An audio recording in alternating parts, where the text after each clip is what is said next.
हम अपनी आराधना को जारी रखेंगे। यहाँ की स्तुति करो, क्योंकि अपने परमेश्वर का भजन गाना अच्छा है। यह मन भावना है और उसकी स्तुति करना उचित है। आज यूथ संडे की सर्विस को स्टार्ट करने से पहले मैं रिक्वेस्ट करूँगा रेवरेंड अमित सैमुअल से कि वो ओपनिंग प्रेयर करें।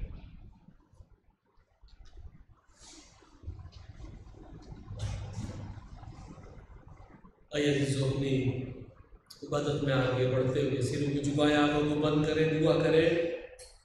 प्यारे प्रभु जी, बहुत ही आदर के साथ हम आपके चरणों में आते हैं। हृदय से धन्यवादित हैं कि परमेश्वर आपने हमें अवसर प्रदान किया कि मिलकर के प्रभु जी आपकी आराधना और महिमा करें। हम जानते हैं प्रभु जी आप अपने वायदे के खरे परमेश्वर है। वचन बताता है जहाँ 2 या 2 से अधिक मेरे नाम में लोग एकत्रित होते हैं, मैं उनके बीच में उपस्थित होता हूँ।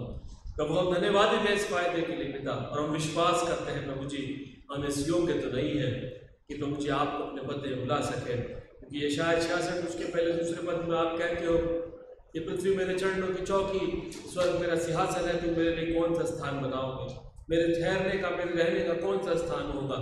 ओ प्रभु जी हम प्रार्थना करते हैं स्वामी, प्रभु जी थोड़ी देर के लिए प्रभु जी आप हमारे बीच में हो। तो आप सर्वदा हमारे साथ बने रहते हैं, मगर हम आपकी विशेष अनुभव चाहते हैं स्वामी, और विनती करते हैं प्रभु जी आप हमारे मध्य में आ जाएं। आज बच्चों ने खुदावंद हमारे जवानों ने जो कुछ भी तैयारियाँ की हैं, सब कुछ खुदावंद आप अपने हाथों में लें। गीतों का गाया जाना, वचन का पढ़ा जाना, मनन किया जाना बाबा आसमानी, खुदावंद आज के वक्ता को प्रभु तेरे हाथ में सौंपते बाबा आसमानी। खुदावंद मदद करना है, बच्चों की मदद करना है खुदावंद बाबा आसमानी, और ये इबादत आपको कहने योग्य ठहरे प्रभु। हम घटे, हमारे जीवन में आप बढ़े। खास दुआ है जितने लोग रास्ते में आ रहे हैं प्रभु जी सबको सुरक्षित और सलामती के साथ लाएं, कि हम मिल करके प्रभु जी आपकी आराधना और महिमा करें। प्रार्थना जीवित प्रभु यीशु नासरी के नाम से मांगते हैं, आमीन। थैंक यू भाई साहब। अब हम कलीसियाई गीत गाने के लिए गीत की पुस्तक में से निकालेंगे पेज नंबर 38, सॉन्ग नंबर 63, आसमान के ए मुकद्दस। ये कलीसियाई गीत गाने के लिए हम अपने स्थानों पर खड़े हो जाएं।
सूर्य का कीड़े को दोहराएंगे।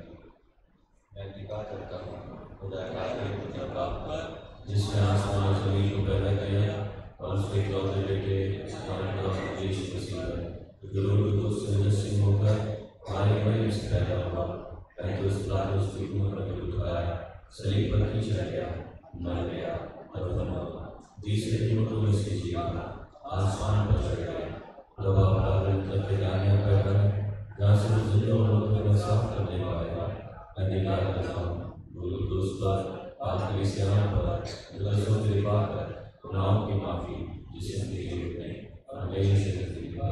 आमीन। आप सब अपने स्थानों पर बैठे हैं।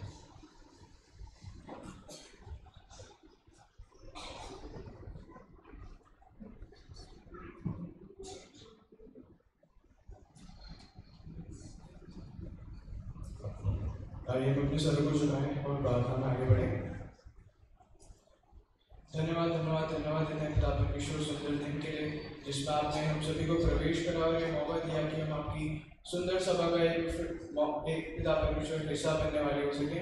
धन्यवाद देते हैं पिता परमेश्वर तमाम आशीषों के लिए, बीते हफ्ते संभालने के लिए पिता परमेश्वर और सही सलामत पिता परमेश्वर वापस यहाँ आने के लिए धन्यवाद देता हूँ पिता परमेश्वर सुंदर दिन के लिए। दुआ करता हूँ पिता परमेश्वर जैसे कि आज हम पिता परमेश्वर यूथ संडे सेलिब्रेट करते हैं, उन्हें दीजिएगा पिता परमेश्वर कि आप हमारे साथ हो, पिता परमेश्वर आपकी मौजूदगी हमारे साथ हो, और उन्हें दीजिएगा कि जो भी हम पिता परमेश्वर यूथ मिल करके परफॉर्मेंसेस को करते हैं, प्रोग्राम्स को करते हैं, उन्हें दीजिएगा मैं उन सभी को आपके सामर्थ्य हाथों में सौंपता हूँ।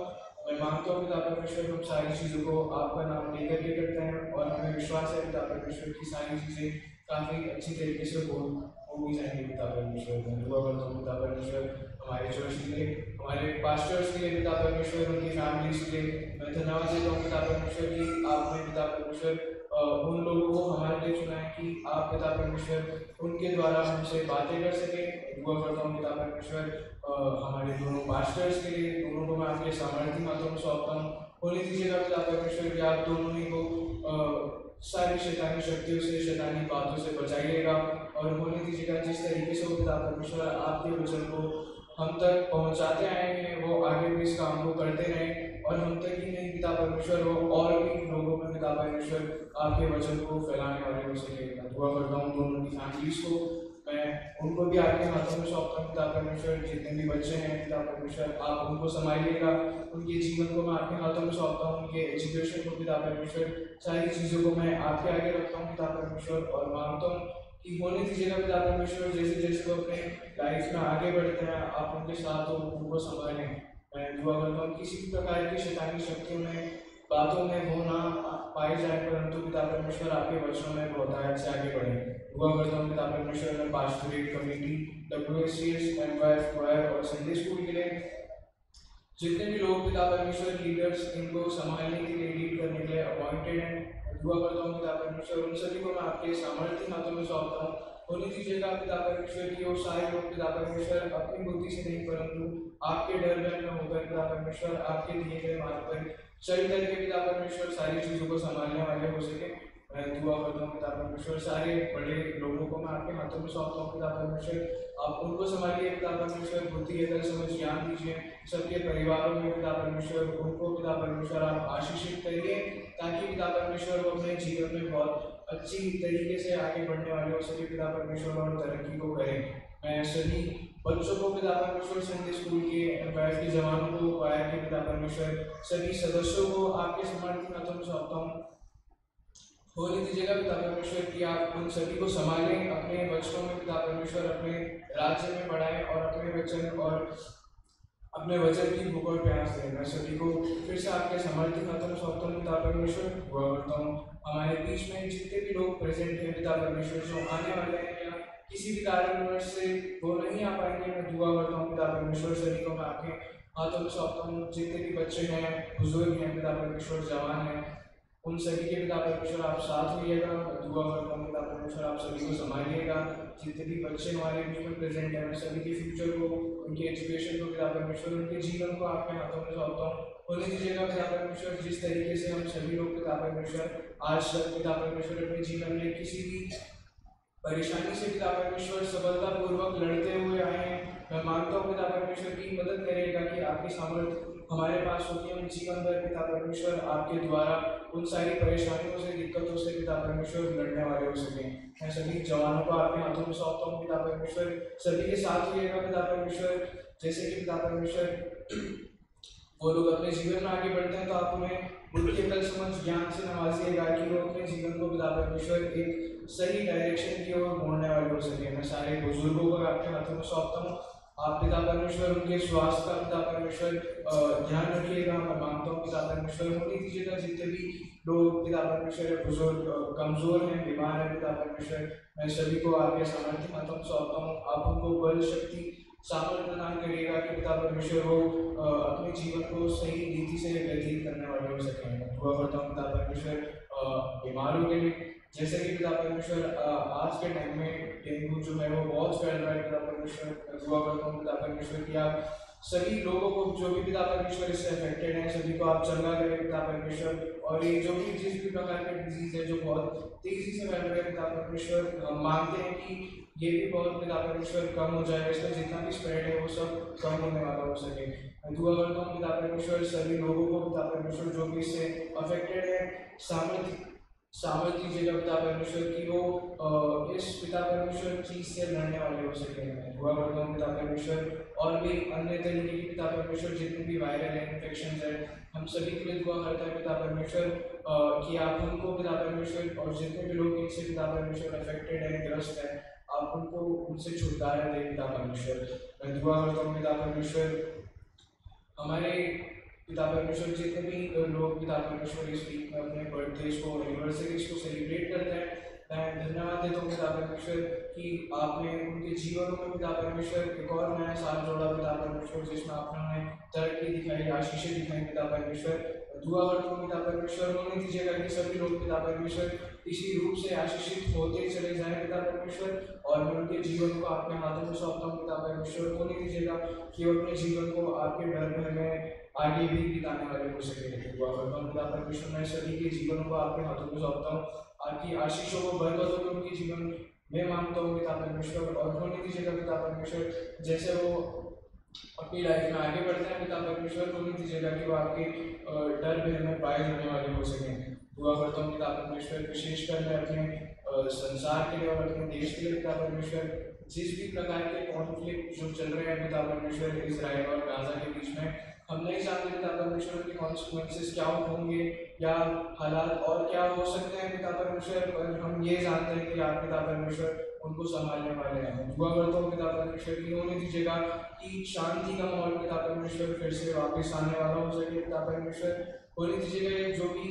देशों में पिता परमेश्वर आपस में पिता परमेश्वर लड़ाइयाँ चल रही हैं ये शांत होने वाली हो सके और सब पिता परमेश्वर आपस में प्यार से रहने वाले हो सके। मैं दुआ करता हूँ पिता परमेश्वर अपनी कंट्री के लिए, भारत के लिए पिता परमेश्वर होने दीजिएगा जितने भी लोग पिता परमेश्वर इसको लीड करते हैं पिता परमेश्वर, जितने भी मिनिस्टर्स हैं और पिता परमेश्वर जितने भी पिता परमेश्वर लीडर्स हैं, मैं सभी को आपके हाथों में सौंपता हूँ पिता परमेश्वर। और मैं विश्वास करता हूँ पिता परमेश्वर कि ये सभी लोग पिता परमेश्वर हम जानते हैं आपकी ओर से पिता परमेश्वर हमारे लिए नियुक्त किए गए हैं और ये जितने भी डिसीजंस लेंगे वो सारे पिता परमेश्वर आपकी ओर से होंगे। मैं उन सभी को आपके हाथों में सौंपता हूँ और मानता हूँ पिता परमेश्वर की उन सभी का बुद्धि, अकल, समझ, ज्ञान दीजिएगा और उनको पिता परमेश्वर सही सोच दीजिएगा कि वो हमारी कंट्री की डेवलपमेंट में पिता परमेश्वर बहुत अच्छे एग्जाम्पल सुनाने चाहिए पिता परमेश्वर। मैं दुआ करता हूँ मेथोडिस्ट चर्चेज इन इंडिया के लिए होने दीजिएगा पिता परमेश्वर, जैसे पिता परमेश्वर जितनी अच्छाई से पिता परमेश्वर हम लोग अब तक आगे आए हैं, मैं मानता हूँ पिता परमेश्वर होने दीजिएगा कि मेथोडिस्ट चर्चेज इन इंडिया और भी पिता परमेश्वर ग्रोथ करने वाले पाए। और मैं दुआ करता हूँ पिता परमेश्वर होने दीजिएगा कि आपका फजल पिता परमेश्वर, आपकी बरकत, आपकी आशीषें हमारे ऊपर हो पिता परमेश्वर। मैं मानता हूँ पिता परमेश्वर हमें आप हर प्रकार की बुरी बातों से, शैतानी शक्तियों से, शैतानी चालों से बचाएं कि हम पिता परमेश्वर आपके नाम को और भी आगे ले जाने वाले हो सकें। जितने भी पिता परमेश्वर लोग हैं, लीडर्स हैं जो इसको चलाते हैं, मैं उन सभी को आपके हाथों में सौंपता हूँ और उनके लिए पिता परमेश्वर बुद्धि, अकल की कामना करता हूँ। दुआ करता हूँ पिता परमेश्वर फिर से आज के दिन के लिए पिता परमेश्वर यूथ संडे, जैसे कि पिता परमेश्वर जो भी यूथ है पिता परमेश्वर जो हमने तैयार करा है, जितने भी जवान हैं पिता परमेश्वर उनको आप आपके हाथों में सौंपता हूँ। होने दीजिएगा पिता परमेश्वर कि आप हमें संभालें, हमें मदद करें, हमें पिता परमेश्वर बुद्धि करें, ज्ञान दें पिता परमेश्वर, और हम जो भी करें पिता परमेश्वर होने दीजिएगा कि वो आपकी ओर से पिता परमेश्वर करें, और मदद करिएगा पिता परमेश्वर की हमारा प्रोग्राम बहुत अच्छा होने वाला हो सके। दुआ करता हूँ पिता परमेश्वर मैं आज के दिन के लिए, आज की शेयरिंग के लिए जो कि मिस्टर नवनीत एंथनी करेंगे पिता परमेश्वर, मैं दुआ करता हूँ पिता परमेश्वर होने दीजिएगा कि वो जो भी वचन से शेयर करें पिता परमेश्वर वो हम सभी को पिता परमेश्वर समझ आए पिता परमेश्वर, और उस पर हम चलने भी वाले हो सके। मैं आशा करता हूँ पिता परमेश्वर कि आप अपने दास के द्वारा पिता परमेश्वर हमसे बातें करेंगे, हमको पिता परमेश्वर अपना मार्ग दिखाएंगे। मैं बाकी समस्त बातों को आपके सामर्थ्य हाथों में सौंपता हूँ, और इस प्रार्थना को मैं उद्धार करता प्रभु यीशु मसीह के नाम से मांगता हूँ, आमीन। आए हमारी बात जसमान करें, तेरे नाम बात करें, तेरी बादशाह है, तेरी मर्जी जसमान हमारे दूसरे का वर्ष के जिस तरह के सवाल को माफ करते हैं, उनका मत को माफ कर, हमें न्याय में पढ़ने दे बल्कि बुराई से बचा, क्योंकि बादशाह कुदरत और जलाल हमेशा तेरे। आमीन।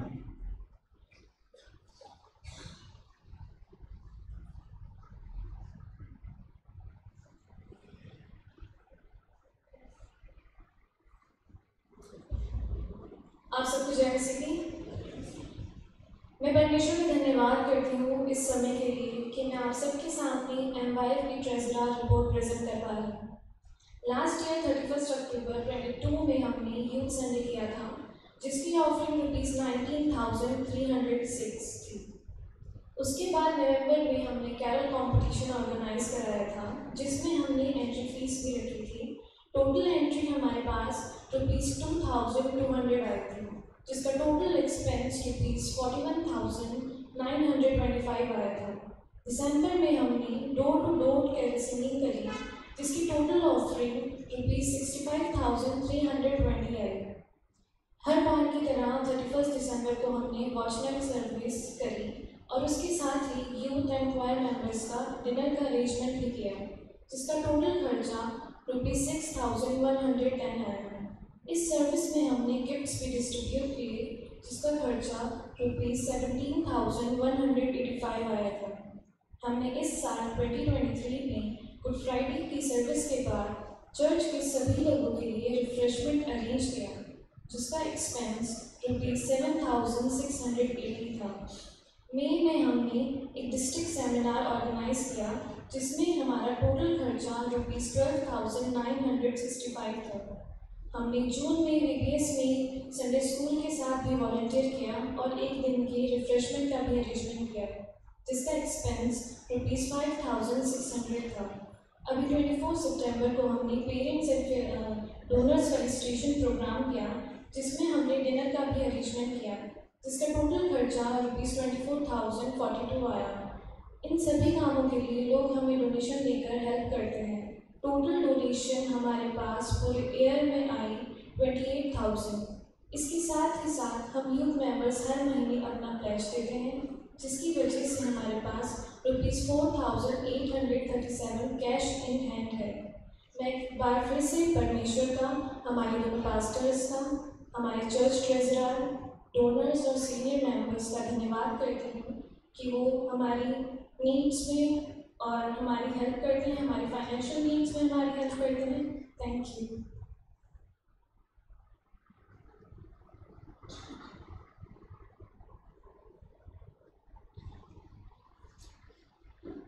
आइए हम इब्तिदा के सबक में से बारी बारी पढ़ने के लिए निकाले। सबक नंबर 20, सबक 20, जिसका टाइटल है परमेश्वर अपनों को शरण देता है। इसको बारी बारी पढ़ने के लिए आइए हम अपने साथ में खड़े हो जाएं।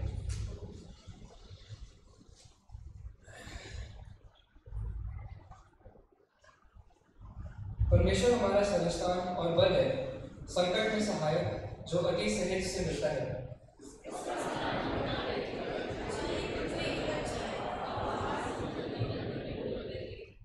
चाहे समुद्र गरजे और फैलाए और पहाड़ उसके बढ़ने से कांप उठे।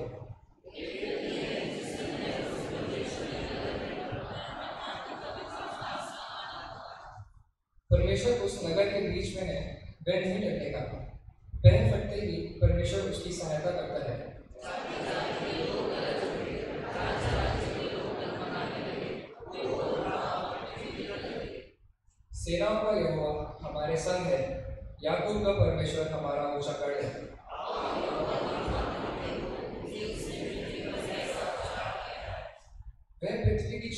लड़ाइयों को मिटाता है, वह धनुष को तोड़ता और भाले को 2 टुकड़े करता और रथों को आग में झोंक देता है।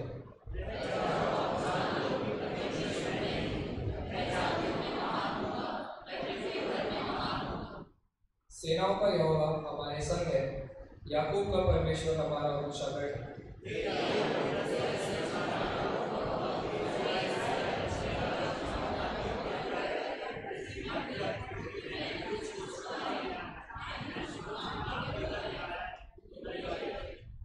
जब तू जल में होकर जाए तब मैं तेरे संग संग रहूंगा, और जब तू नदियों में होकर चले तब तू उनमें ना डूबेगा। जब तू आग में होकर जाए तब तू ना जलेगा, और ना लौ से तुझे आँच लगेगी। आइए हम साथ साथ पढ़े। क्योंकि मैं यहोवा तेरा परमेश्वर हूँ, मैं इस्राएल का पवित्र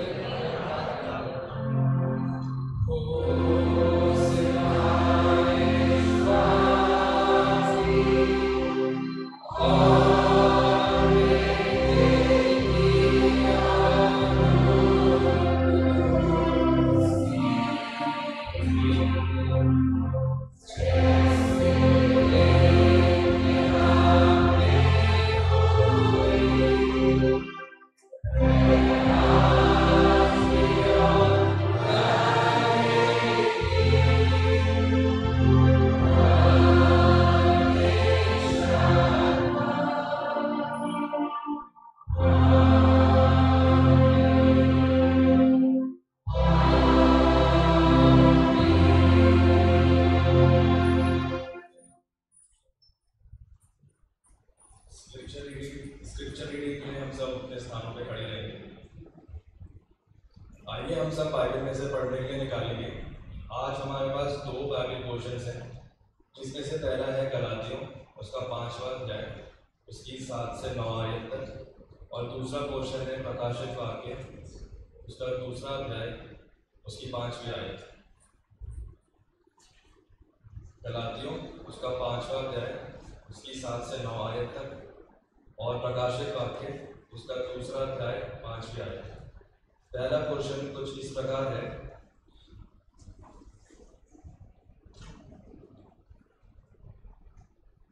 तुम तो भली भांति दौड़ रहे थे, अब किसने तुम्हें रोक दिया कि सत्य को न मानो? ऐसी सीख तुम्हारे बुलाने वाले की ओर से नहीं। थोड़ा सा खमीर सारे गूंदे हुए आटे को खमीर कर डालता है। और दूसरा पोर्शन कुछ इस प्रकार है। इसलिए स्मरण कर कि तू कहाँ से गिरा है, और मन फिरा और पहले के समान काम कर। यदि तू मन ना फिराएगा तो मैं तेरे पास आकर तेरी दीवार को उसके स्थान से हटा दूंगा। परमेश्वर का वचन पढ़े और सुने जाने पर आशीष दे। आमीन।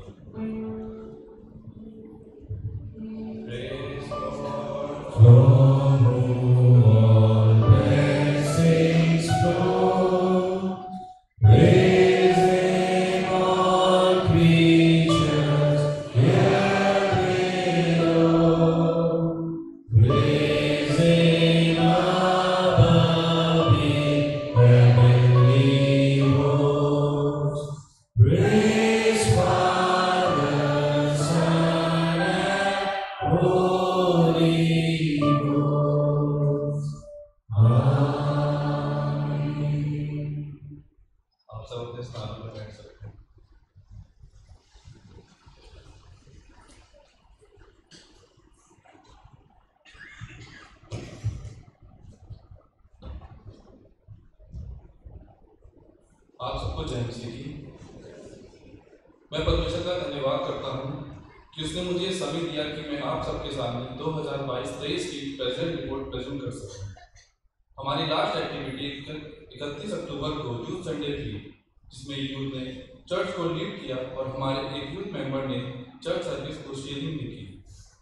इसके बाद 19 नवंबर को हम यूथ मेंबर्स दिल्ली गए, जहाँ हमने एक सेमिनार अटेंड किया, जहाँ पे हमने बाइबल की हिस्ट्री के बारे में सीखा।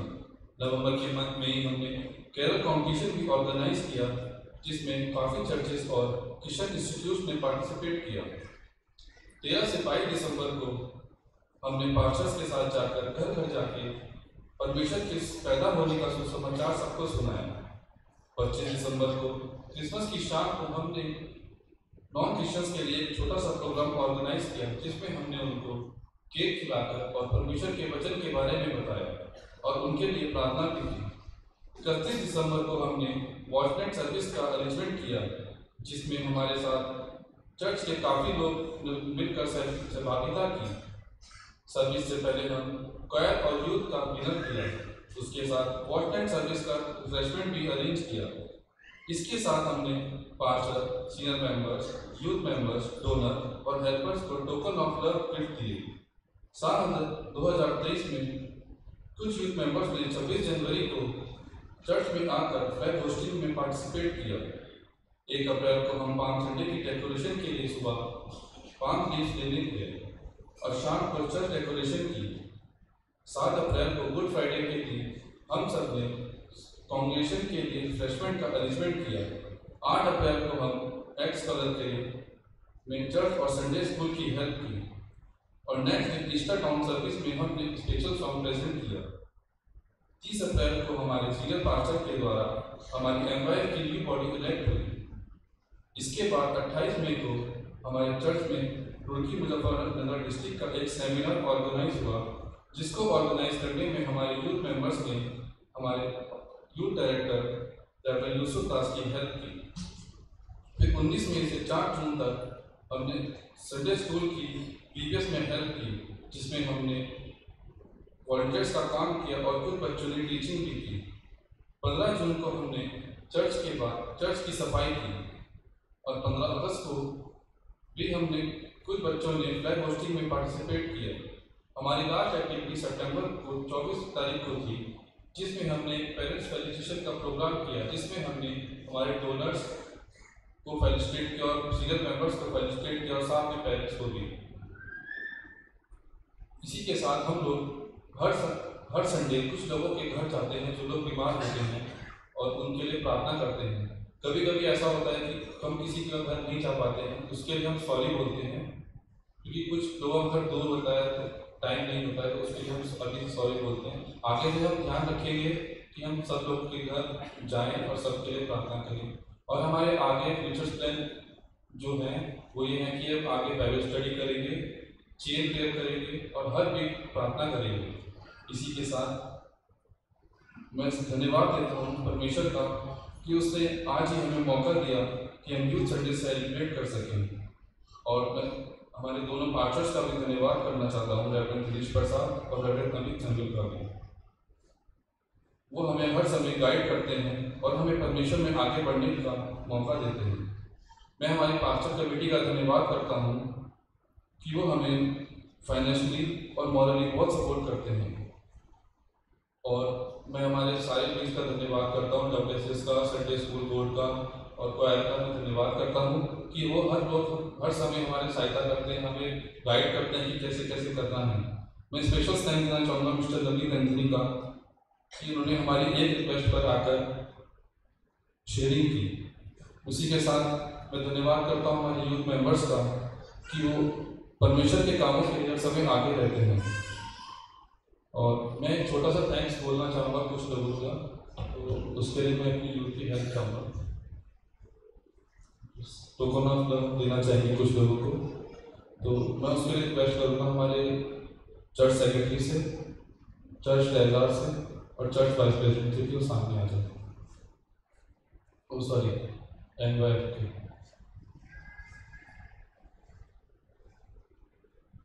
और मैं बुलाना चाहूँगा रेवरेंड दिनेश प्रसाद को, रेवरेंड अमित सैमुअल को, मनीष भैया को, मिस्टर ललित एंथनी को, पप्पू आंटी को, नरेश भैया को, चर्च ट्रेजरर को और प्रभात भैया को।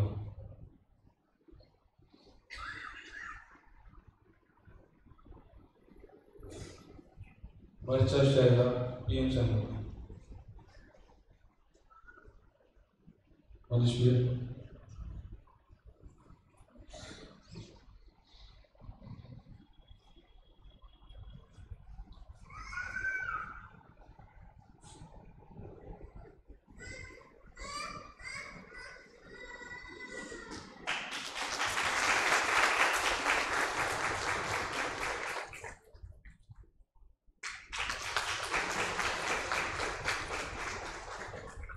ये लोग वो हैं जो हमें हर समय गाइड करते हैं, हमें हेल्प करते हैं, और हम कहीं पे गलत होते हैं तो हमें बताते हैं। मैं उसका थैंक यू बोलना चाहूँगा सबको।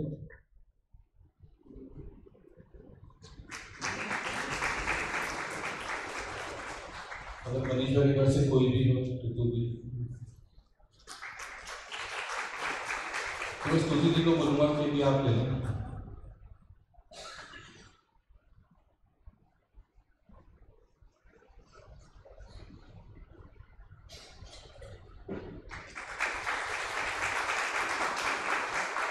आप सबका थैंक यू कि आप लोग हमें गाइड करते हैं। इसी तरीके से आप हमें आगे भी गाइड करें, क्योंकि हम आप लोगों के बच्चे हैं।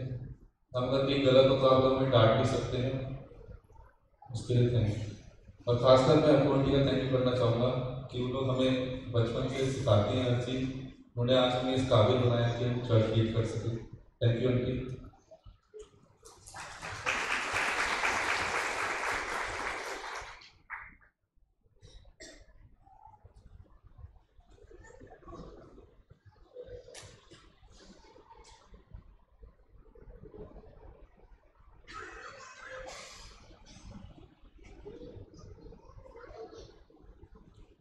अब ये समय होगा कि हम अनाउंसमेंट्स में चलेंगे, और मैं हमारे सीनियर पास्टर रहते विनीश प्रसाद को बुलाना चाहूँगा आज के अनाउंसमेंट्स के लिए।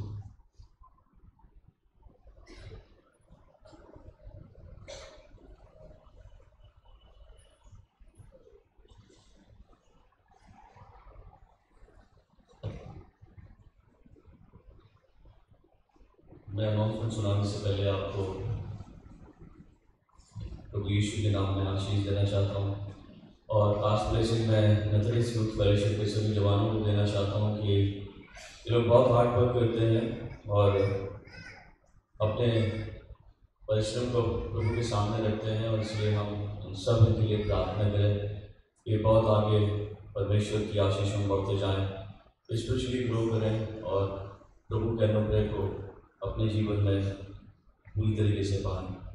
मैं आप लोगों को ये भी सूचित कर देना चाहता हूँ कि हम पासवानों ने इनको स्पिरिचुअल ट्रेनिंग देने का बीड़ा उठाया है, ताकि हम इनको बाइबल स्टडी, प्रेयर सेल और तमाम कॉटेज प्रेयर मीटिंग्स में ले जाकर इनके जीवन को और प्रभु की तरफ मोल्ड कर सकें, ताकि इनका ध्यान जो है हमेशा परमेश्वर की तरफ हो, परमेश्वर की बातों की तरफ हो, इन तमाम दुनियावी बातों से बचे रहें और परमेश्वर के स्पेशल ग्रेस को प्राप्त करते रहें। तो मेरी आप लोगों से रिक्वेस्ट है, जब हमारी मेथोडिस्ट यूथ फेलोशिप की टीम हमारे साथ आती है प्रेयर मीटिंग्स में, आप उनका स्वागत करें और उनके लिए प्रार्थना भी करें, क्योंकि अब ये जब भी प्रेयर मीटिंग्स में हमारे साथ आएंगे तो आप सरप्राइज मत होइएगा, क्योंकि हमने इनको अपने साथ रखने के लिए जो है पूरी तरीके से मन बना लिया है, ताकि ये प्रभु में हमेशा आगे बढ़ते रहें। और ख़ास तौर से जो सजेशन हम लोग इनको देते हैं वो टाइम भी ये उसे अपने जीवन में इस्तेमाल करेंगे। और हॉस्पिटल विजिट्स जो है, जहाँ पर हमारे कुछ परिवार के लोग जब बीमार पड़ते हैं हॉस्पिटल्स में, हम लोग प्रार्थना करने के लिए जाते हैं, तो हमारे साथ हमारी मेथोडिस्ट यूथ फेलोशिप की टीम भी हमारे साथ चलेगी हॉस्पिटल विजिट में, ताकि ये लोग हमेशा प्रभु के कामों में अग्रसर रहें और प्रभु में हमेशा आगे बढ़ते रहें। हम थोड़ी देर के लिए चर्च अनाउंसमेंट को सुन लेंगे और बड़े ध्यान से इन तमाम अनाउंसमेंट्स की ओर ध्यान रखें, और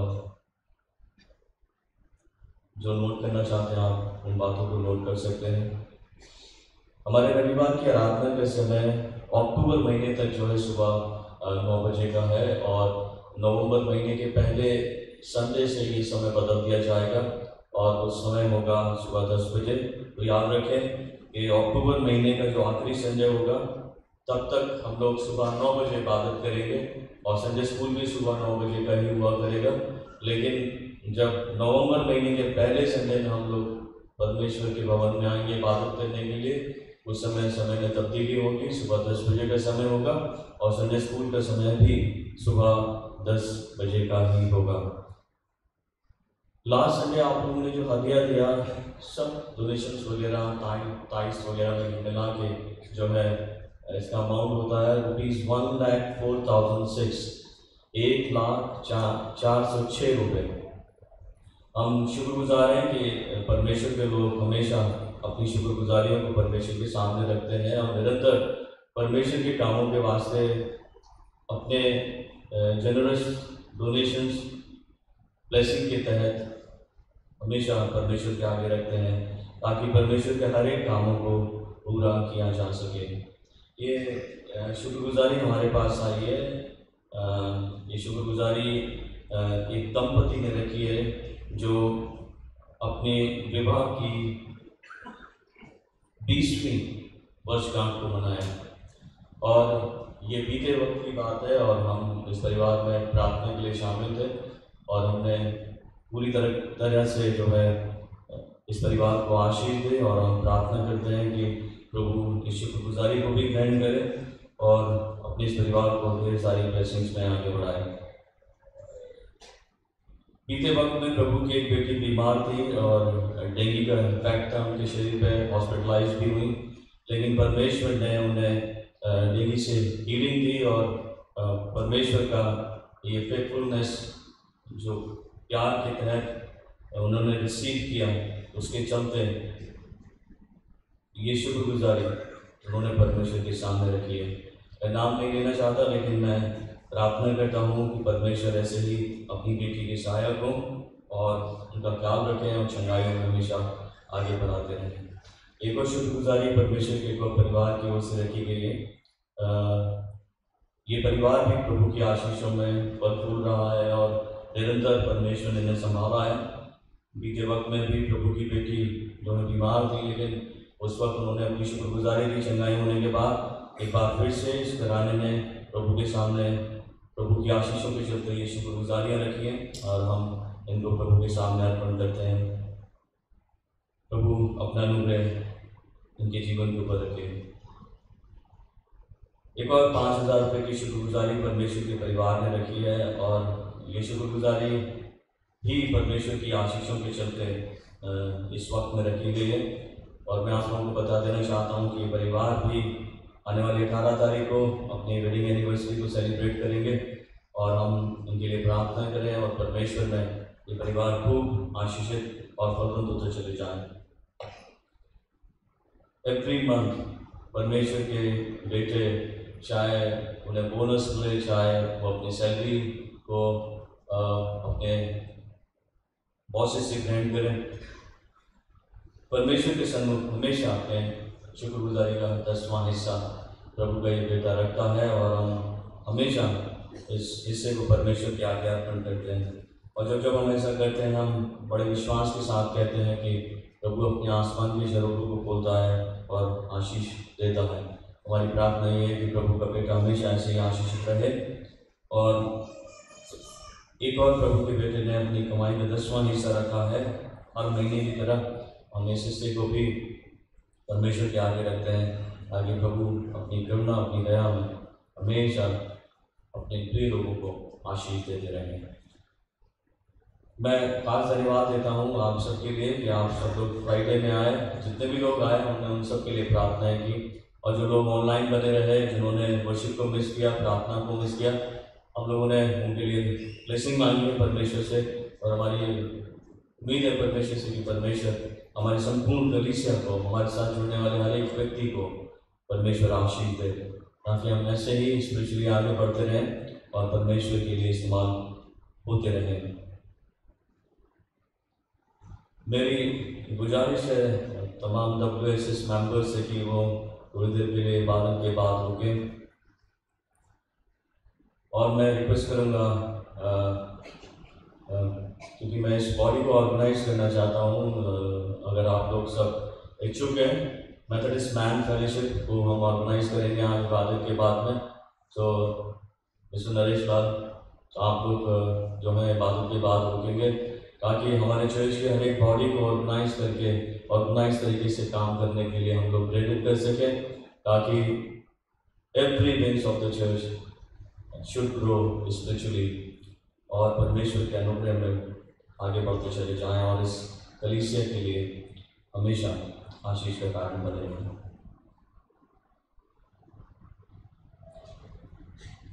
मसीह मंडली चर्च की ओर से एक अनाउंसमेंट है, वो अपना 85वां एनुअल कन्वेंशन जो है ऑर्गेनाइज कर रहे हैं। ये कन्वेंशन 20 तारीख से लेकर 24 तारीख तक होगी दून बाइबल कॉलेज में, और इसकी शाम की प्रार्थना सभाएँ शाम को 5 बजे से प्रारंभ होंगी।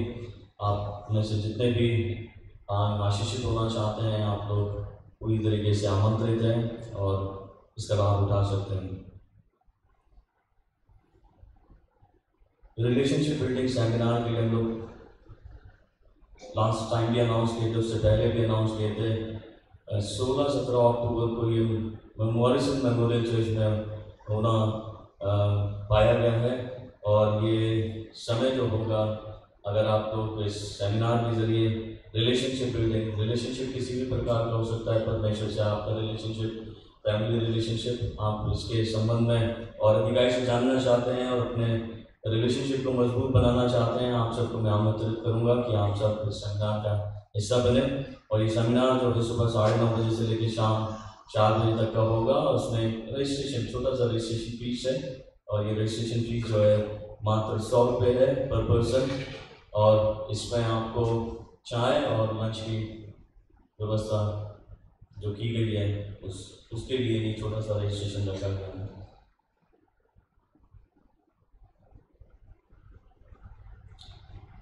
जैसा कि आप लोग जानते हैं कि सेंट फ्रांसिस चर्च के पासवान फादर पिंटो जो हैं अब इस दुनिया में नहीं है, वो परमेश्वर के राज्य में शरीक किए गए हैं। लेकिन पासवान होने के नाते हमारा ये उत्तरदायित्व बन जाता है कि हम उनके लिए प्रार्थना करें और उनकी फैमिली के लिए प्रार्थना करें। उनके पारिवारिक जन जहाँ पर भी हों साउथ में, वहाँ पर परमेश्वर उनको सांत्वना दे और प्रभु की शांति उनके जीवन में बनी रहे। तो इससे पहले कि हम लोग शुक्रगुजारियों के वास्ते और फादर पिंटो के वास्ते प्रार्थना करें, मैं चंद नाम और रखना चाहता हूँ जिनको विशेष दुआओं की ज़रूरत है। मिसेस मीनाक्षी ग्लैडन जो डेंगू से पीड़ित है, उनका प्लेटलेट काउंट जो है 65,000 करीबन है, और उनकी प्रेयर रिक्वेस्ट मेरे पास कल रात में पहुँची है। हम उनके लिए प्रार्थना करें। मिसेस मुक्ता साइमन जी के लिए जो हमारे साथ रेगुलर आराधना में बनी रहती हैं, हम उनके लिए प्रार्थना करें। कुछ बीते वक्त में ग्रेफिल केरा हॉस्पिटल में वो एडमिट थी, और जब डिस्चार्ज हुई तो उसके बाद भी वो तबियत नासाज बनी हुई है। उनके लिए प्रार्थना करें, परमेश्वर उन्हें हीलिंग दें।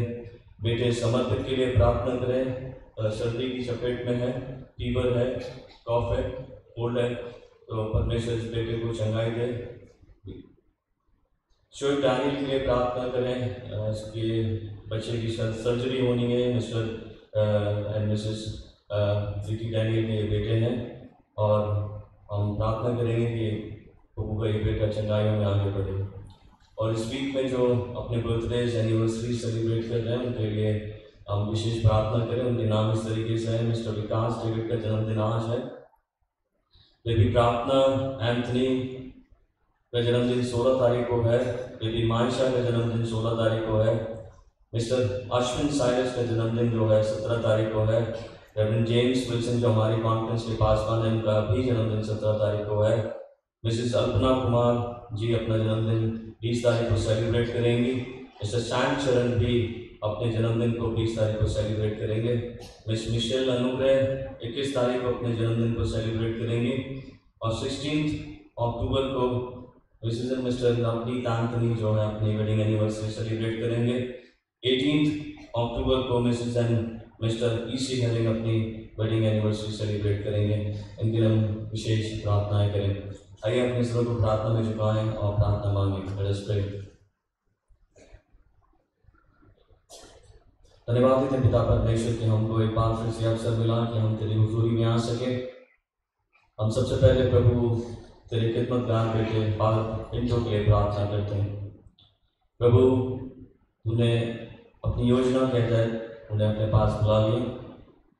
तुझे यही बात है पिता परमेश्वर, उन्हें सुरक्षित रखें, आशीषित रखें, शांति में रखें, आराम में रखें। उनके परिवार को शांति से भरें, उनकी कलीसिया को शांति से भरें। पिता प्रार्थना करते हैं तमाम बीमारों के लिए प्रभु। ये तो बहुत थोड़े से नाम हैं, लेकिन जितने भी नाम हमारे पास लिस्ट में है पिता, उन सब के ऊपर अपनी करुणा उतारें और चंगाई दें। जो बर्थडेज मना रहे हैं, जो एनिवर्सरी सेलिब्रेट कर रहे हैं, उन सब के ऊपर प्रभु तेरा विशेष अनुग्रह बना रहे और तेरे फजल में पिता परमेश्वर तेरे लोग बढ़ते चले जाएं। पिता परमेश्वर सबको आशीष दें। खुदा यीशु मसीह के वसीले से आमीन। चंद शादी के इश्तिहार हैं और ये इश्तिहार मैं आपके सामने पढ़ देना चाहता हूँ।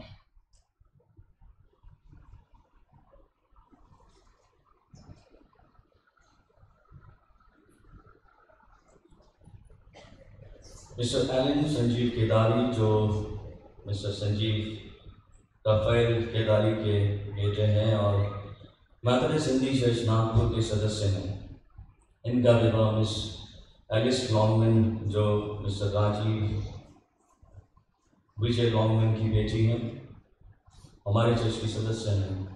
और शुक्र रिजॉर्ट में इनका विवाह 23 तारीख को होना करार पाया गया है दोपहर 3:30 बजे।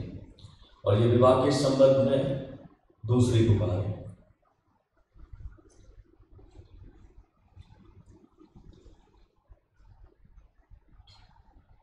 आशीष माइकल, जो मिस्टर मॉरिसन माइकल के बेटे हैं, हमारे चर्च के सदस्य हैं, इनका विवाह शैरन दास, जो मिस्टर सुशील दास की बेटी हैं, Shalimar garden Methodist church Delhi की सदस्य हैं। इनका विवाह जो है 26 अक्टूबर को शाम 4 बजे सेंट्रल मैथोडिस्ट चर्च गाजियाबाद में होना करार पाया गया है। ये भी विवाह के संबंध में दूसरी पुकार है। मिस्टर निखिल वेस्ली, जो लेट मिस्टर सुशील वेस्ली के बेटे हैं, हमारे चर्च के सदस्य हैं, इनका विवाह मिस अनामिका नाथ, जो मिस्टर राजेंद्र नाथ की बेटी हैं, जो बुंदेलखंड मसीह मित्र समाज चर्च छतरपुर की सदस्य हैं। इनका विवाह बुंदेलखंड मसीह समाज चर्च छतरपुर में होना करार पाया गया है 27 अक्टूबर शाम 4 बजे। और ये भी विवाह के संबंध में दूसरी पुकार है।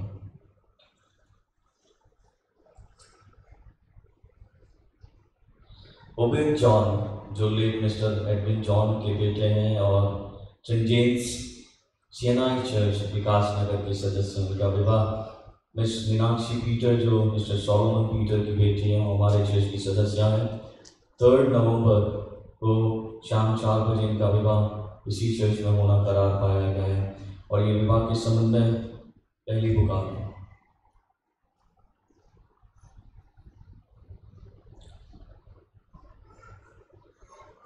गगन सिंह,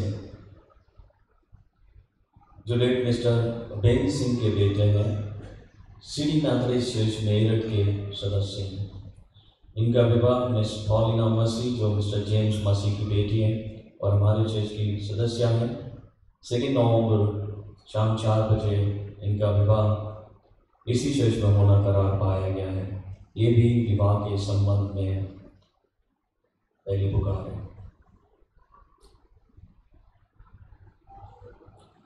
कोई भी साहिबान ये समझता है कि ये सभी लोग कानूनी तौर पर इस पवित्र रिश्ते में बनने के लायक नहीं हैं, समय से पहले हम खुदा के खादिमों को इत्तला करें, नहीं तो हमेशा के लिए खामोश रहें।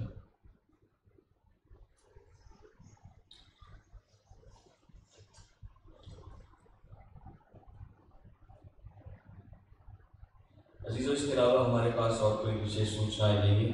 यदि होंगी तो हम खुदा के खादिम आपको इत्तला करेंगे। Thank you.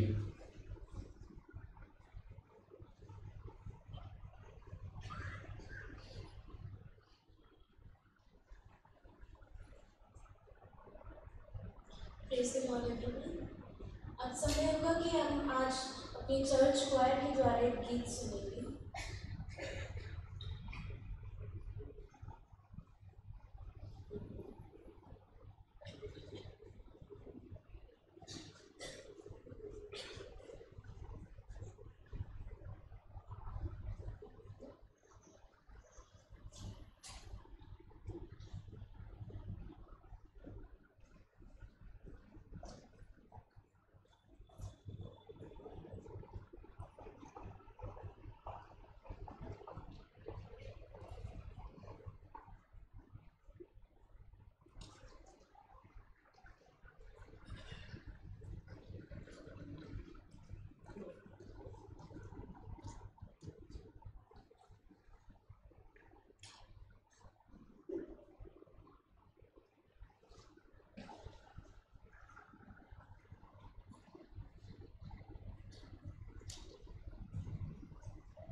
समय होगा हम परमेश्वर के वचन में जाने से पहले अपनी आत्मिक तैयारी में चलें और परमेश्वर की आराधना करें।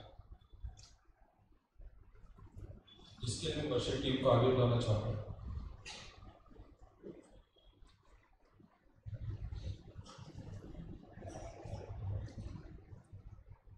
परमेश्वर का वचन भी कहता है, मैं हर समय यहोवा का धन्यवाद का करूँगा, उसकी स्तुति निरंतर मेरे मुख से होती रहेगी।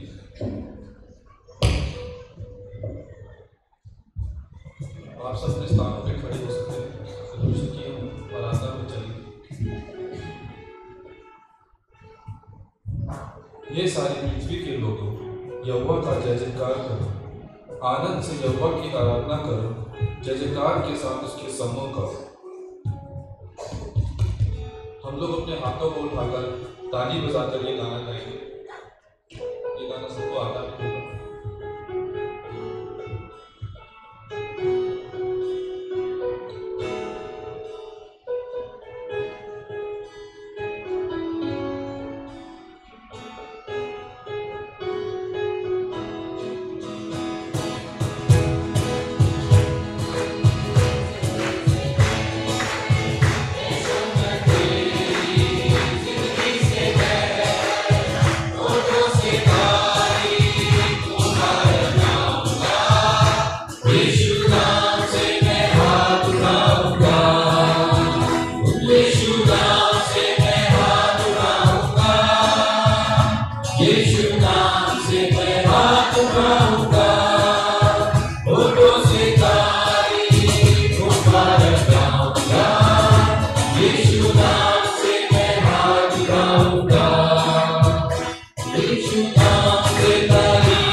यहोवा का धन्यवाद करना पड़ता है।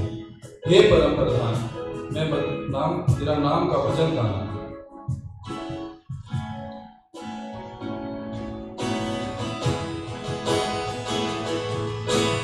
यहोवा राजा हुआ, पृथ्वी मगन हो और दीप जो हो तेरे हैं वे भी आनंद करें।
प्रभु की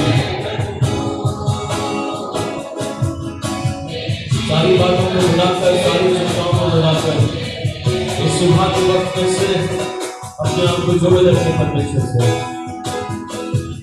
क्योंकि वो महान राजा है, हमारा प्रभु है।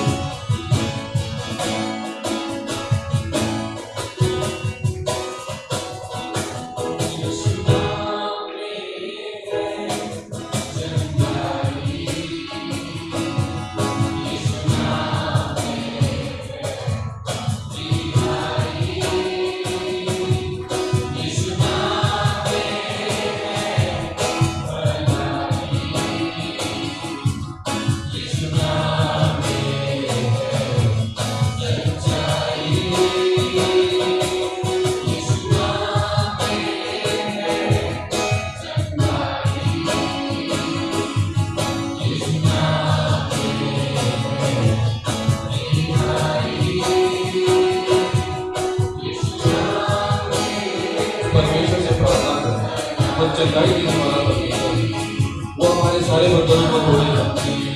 इससे हम प्रार्थना करें, वो हमारे परमेश्वर का वचन कहता है, जब मेरे नाम के दो चार लोग मैं तेरे बीच में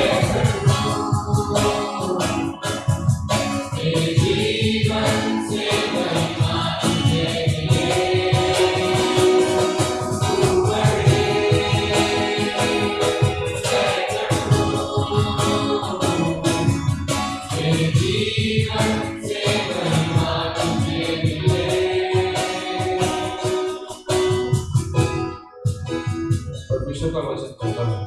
इसलिए मैं कुम्हार के घर गया और क्या देखा कि वह चाक पर कुछ बना रहा है। जो मिट्टी का बर्तन मैं बना रहा था वह बिगड़ गया, तब उसने उसी का दूसरा बर्तन अपनी समझ के अनुसार बना दिया। देख, जैसे मिट्टी कुम्हार के हाथ में रहती है, वैसे ही है इस्राएल के घराने, तुम भी मेरे साथ में हो।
परमेश्वर, सुंदर समय के लिए पिता परमेश्वर जो आपने हमें दिया पिता परमेश्वर। हम धन्यवाद करना चाहते हैं पिता परमेश्वर आज के पिता परमेश्वर सरमन के लिए पिता परमेश्वर, जो आपके पिता परमेश्वर एक वक्त उसके द्वारा हो रहा है पिता परमेश्वर, जो मिस्टर अमरीक एंथनी के द्वारा पिता परमेश्वर। हम प्रार्थना करते हैं पिता परमेश्वर आप उनको अपनी पवित्र आत्मा दें पिता परमेश्वर, ताकि पिता परमेश्वर आपकी पवित्र आत्मा बोलने वाली हो सके पिता परमेश्वर। पिता परमेश्वर प्रार्थना करता हूँ कलीसिया के लिए पिता परमेश्वर। पिता परमेश्वर जितने लोग हम यहाँ बैठे हैं पिता परमेश्वर, हमसे ज़्यादा पिता परमेश्वर आप हमारे बारे में जानते हैं पिता परमेश्वर। जिसकी जो भी तकलीफ हो पिता परमेश्वर उसको आप दूर करने वाले हो सके पिता परमेश्वर। पिता परमेश्वर विश्वास करते हैं पिता परमेश्वर आपने उन परेशानियों को दूर करा है पिता परमेश्वर, हर एक को पिता परमेश्वर चंगा करा है पिता परमेश्वर। हम इस प्रार्थना को पिता परमेश्वर आपके प्यारे बेटे यीशु मसीह के नाम से मांगते हैं, आमीन। अब मैं बुलाना चाहूँगा मिस्टर अमरीक एंथनी को कि वो आज का समय हमारे बीच में रखें।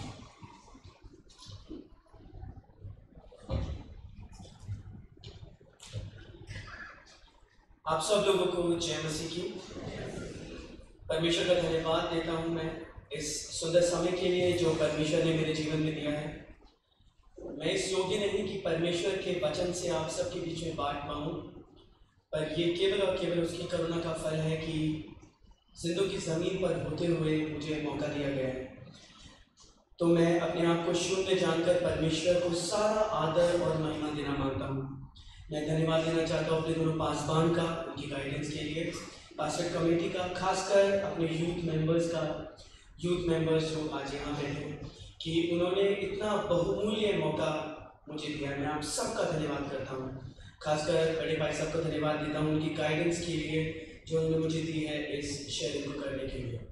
आज का जो थीम यूथ ने रखा है वो है know God and know yourself.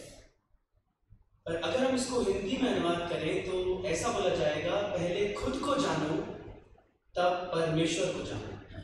ऐसे ज़्यादातर हम लोग ऐसे हैं जो अपनी ज़िंदगी को दूसरों के अप्रूवल को देखकर जीते हैं। अगर उन लोगों को अच्छा लगता है तो उन कामों को करते हैं, अगर उन लोगों को वो काम नहीं पसंद, उनका अप्रूवल उसमें नहीं होता है तो हम उन कामों को नहीं करते हैं। और ऐसे ही हमारी ज़िंदगी चलती रहती है।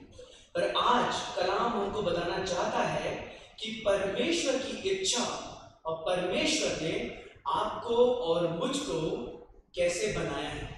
क्योंकि जब तक हम रचना को ना समझें तब तक रचनाकार को समझना नामुमकिन है। तो आज रचनाकार से ज़्यादा फोकस रचना पे होने वाला है। हम अपने आप को जांचेंगे, अपने आप को परखेंगे और देखेंगे कि परमेश्वर में हम कौन हैं। आज का जो कलाम, जो केंद्र की आयत मैंने आज ली है, केंद्र का पद वो पाई जाती है, मैं रिक्वेस्ट करूंगा विकास भाई और अपूर्वा से कि वो मेरी मदद करें। वो पाई जाती है प्रकाशित वाक्य उसका 2 अध्याय उसकी 5वीं आयत में। इसलिए चेत कर, इसलिए स्मरण कर कि तू कहां से गिरा है, कि तू कहां से गिरा है, और मन फिरा। बस इतना। इसलिए स्मरण कर कि तू कहां से गिरा है। स्मरण करने पर आज हम ज्यादा फोकस करने वाले हैं। परमेश्वर की इच्छा अपनी रचना के लिए, इस तंबू के लिए, इस तंबू में रहने वाले उस मनुष्य के लिए यह है कि वो आपको और मुझको ऊंचाइयों पे ले जाना मांगता है। वो आपको और मुझको आत्मिक रूप से बढ़ाना मांगता है। वो आपको और मुझको एक दूध पिलाया हुआ बच्चा नहीं, बट एक दृढ़ स्पिरिचुअल मनुष्य बनाकर देखना चाहता है। खुदा की मर्जी मेरे और आपके जीवन के लिए यह है कि आप उसकी खिदमत में आगे बढ़ें। मेरे लिए और आपके लिए यह है कि आप उसके खादिम बन जाएं। वो आपकी जिंदगियों को रोशन करना चाहता है। वो आपके परिवारों में आशीष छोड़ना चाहता है। वो आपकी जिंदगी को तब्दील करना मांगता है। बस आपसे एक बात एक्सपेक्ट करता है कि स्मरण कर। तो आज हम थोड़ा स्मरण करेंगे कि क्या चाहता है ये परमेश्वर। परमेश्वर मुझको ऊंचाइयों पे ले जाना चाहता है, पर देखिए शैतान क्या करना मांगता है। शैतान इंसान को बर्बाद करना चाहता है। शैतान इंसान को गिरा देना मांगता है। शैतान इंसान को तबाह करना चाहता है। वो नहीं चाहता कि उस खुदा का नूर मेरे और आपके चेहरे पर चमके और उसकी महिमा का उसकी गवाही का मैं और आप एक वसीला बन जाए, वो नहीं चाहता। हम पुराने नियम में चलेंगे, एक बहुत ही बड़ी घटना हमें पुराने नियम अय्यूब की पुस्तक में देखने के लिए मिलती है। अय्यूब के विषय में लिखा है कि वो एक सीधा मनुष्य, परमेश्वर का भय मानने वाला और बुराई से दूर रहने वाला था। एक बार शैतान घूमते हुए परमेश्वर के सामने पहुंच गया, और परमेश्वर के सामने जैसे ही वो पहुंचा, परमेश्वर ने उससे पूछा कि क्या तू मेरे दास अय्यूब के विषय में जानता है? कितनी कमाल की बात है, जब रचना अपने आप को पहचान जाती है और जब अपने रचनाकार को वो जान जाती है, तो वो रचनाकार भी आपको आपके नाम से जानता है। जैसे मैं और आप, एक बीवी अपने पति का जिक्र अपने दोस्तों में करती है कि क्या उसका बिजनेस चल रहा है, कितना बढ़िया मेरा पति है। पति अपनी वाइफ का जिक्र करता है कि कितना बढ़िया खाना वो बनाती है। या मैं और आप अपने बच्चों का जिक्र करते हैं कि वो मैथ्स में कितना अच्छा है। वैसे खुदा मेरा और आपका भी जिक्र करता है कि क्या तूने अय्यूब को देखा, क्या तूने मेरे दास को देखा। खुदा को ये बहुत पसंद आता है कि वो अपनी रचना का जिक्र करे, यहाँ तक कि दुश्मन से भी, शैतान से भी पूछे कि क्या तूने मेरे बंदे अय्यूब को देखा। आइए शैतान की इच्छा देखते हैं आपके मेरे जीवन के लिए क्या है, कैसे वो इस रचना को बिगाड़ना मांगता है, कैसे वो चाहता है कि हम भूल जाएं कि हम कौन हैं, हु आर वी। अय्यूब उसकी पहली पुस्तक, उसकी 9वीं, 10वीं और 11वीं आयत। शैतान ने यहोवा को उत्तर दिया, क्या अय्यूब परमेश्वर का भय बिना लाभ के मानता क्या है? वो बिना लाभ के तेरा भय मानता है? फिर क्या तूने उसकी और उसके घर की और जो कुछ उसका है उसके चारों ओर बाड़ा नहीं बांधा? शैतान कभी निकालता है, कहता है क्या तूने उसके चारों तरफ बाड़ा नहीं बांधा कि मुझ जैसा भेड़िया तेरी भेड़ को छू भी नहीं पाता। आगे देखिए क्या कहता है, तूने तो उसके काम पर आशीष दी है। जहां कहीं वो बिजनेस शुरू करता है वो बढ़ता जा रहा है, उसका सोने का, चांदी का, सब चीजों का इजाफा उसके पास होता जा रहा है, तभी तो वो तेरी इबादत करता है। और आगे क्या कहता है देखिए, और उसकी संपत्ति देश भर में फैल गई है जी, परंतु अब अपना हाथ बढ़ाकर जो कुछ उसका है उसे छू ले। शैतान कहता है कि जरा सा उसको तकलीफ दे दे, जरा सा उसको तबाही दे दे, जरा सा उसको बीमार कर दे, जरा सा उसके बच्चों को मार दे, जरा सा उसका घर गिरा दे, तो वो क्या करेगा? शैतान की इच्छा देखिए, तब वह तेरे मुंह पर तेरी निंदा करेगा। ये शैतान चाहता है कि ये खुदा का नूर जो हमारे अंदर है, जो खुदा ने अपनी इमेज हमारे अंदर डाली है, उसको भूलकर हम खुदा के मुंह पर उसकी निंदा करें। ये शैतान की ख्वाहिश है आपके और मेरे लिए। और अय्यूब के विषय में अगर आप पढ़ेंगे तो वचन बताता है खुदा बाप ने उसको ऐसी तौफीक बख्शी, खुदा की रूह अय्यूब के साथ ऐसे रही कि ना तो उसने गुनाह करा और ना ही मूर्खता से परमेश्वर पर कभी दोष लगाया। अपनी रचनाकार को याद करता रहा, उसको याद था कि मैं कौन हूँ।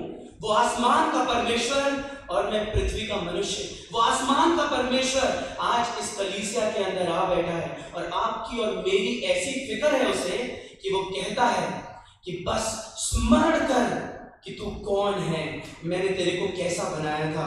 खुदा चाहता है जैसे अय्यूब ऊंचे पे रहा, वैसे आप और मैं भी बावजूद दुश्मन के छूने के, बावजूद हमारी तबाही के, बावजूद हमारी परेशानियों के, बावजूद हमारी दिक्कत के, हम ऊंचे पे ही रहें और कभी नीचे ना आए, कभी ना बोले कि हम परमेश्वर के नहीं।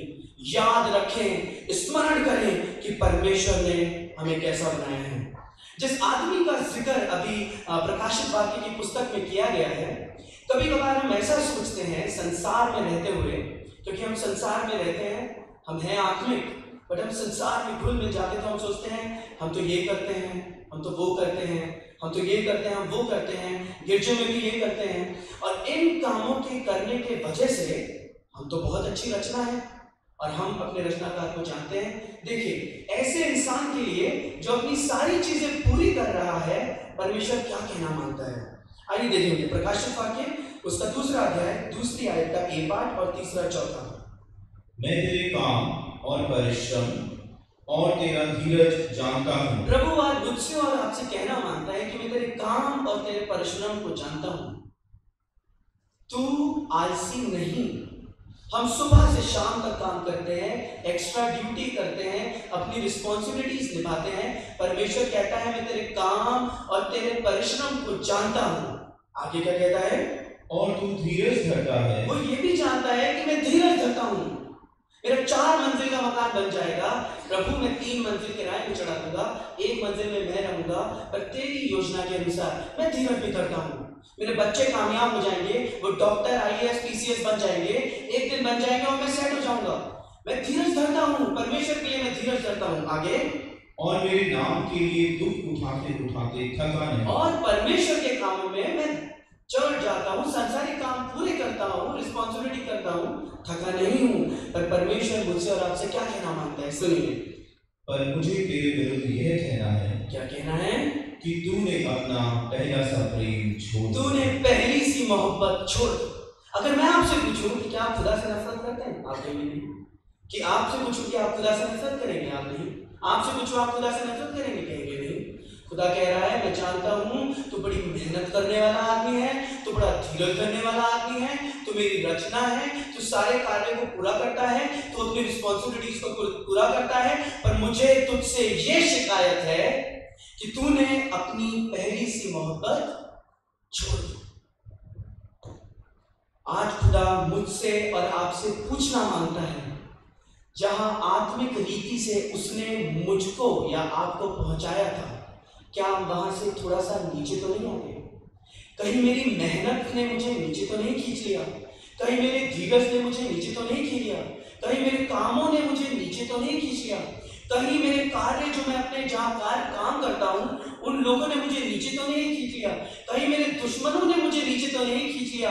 जो कुछ इस दुनिया में हो रहा है, जो कुछ हिंदुस्तान में हो रहा है, जो कुछ यीशु मसीह से नफरत करने वाले लोग कर रहे हैं, कहीं उन बातों ने मेरी रचना को बिगाड़ तो नहीं दिया? कहीं मेरे काम, कहीं मेरी मेहनत मुझे नीचे तो नहीं ले आई? आज समय है कि हम याद करें, आज से 10 साल पहले हम खुदा का कैसे नाम लेते थे, कैसे चिल्ला चिल्ला कर हम खुदा के गाने गाया करते थे। आज से 20 साल पहले हम कहाँ थे? खुदा को सब कुछ याद है। तभी वो कह रहा है कि तूने पहली सी मोहब्बत छोड़ दी। हम 3-3 घंटा बाइबल पढ़ते थे, खुदा के लिए हम अपना सब कुछ दे सकते थे, और आज शायद हमने कह दिया था कि मैं 9 बजे चर्च नहीं जा सकता, और ये भी कह दिया था 10:30 बजे के बाद लौट के बाहर चला जाऊंगा। खुदा बाप आज पूछना मांगता है कि क्या तूने पहला सा प्रेम तो नहीं छोड़ दिया? आज के समय में जब हम बिजी हैं, हमें अपनी नौकरी का ख्याल है, हमें अपने बच्चों का ख्याल है, हमें अपने बैंक बैलेंस का स्मरण है, हमें अपने कपड़ों का ख्याल है, हमें अपनी कार का ख्याल है कि वहां पार्क करके आए हैं, अगर ज्यादा देर खड़ी रही तो टो कर दी जाएगी। हमें ख्याल है कि 8 बजे के बाद वहां पार्किंग नहीं होती।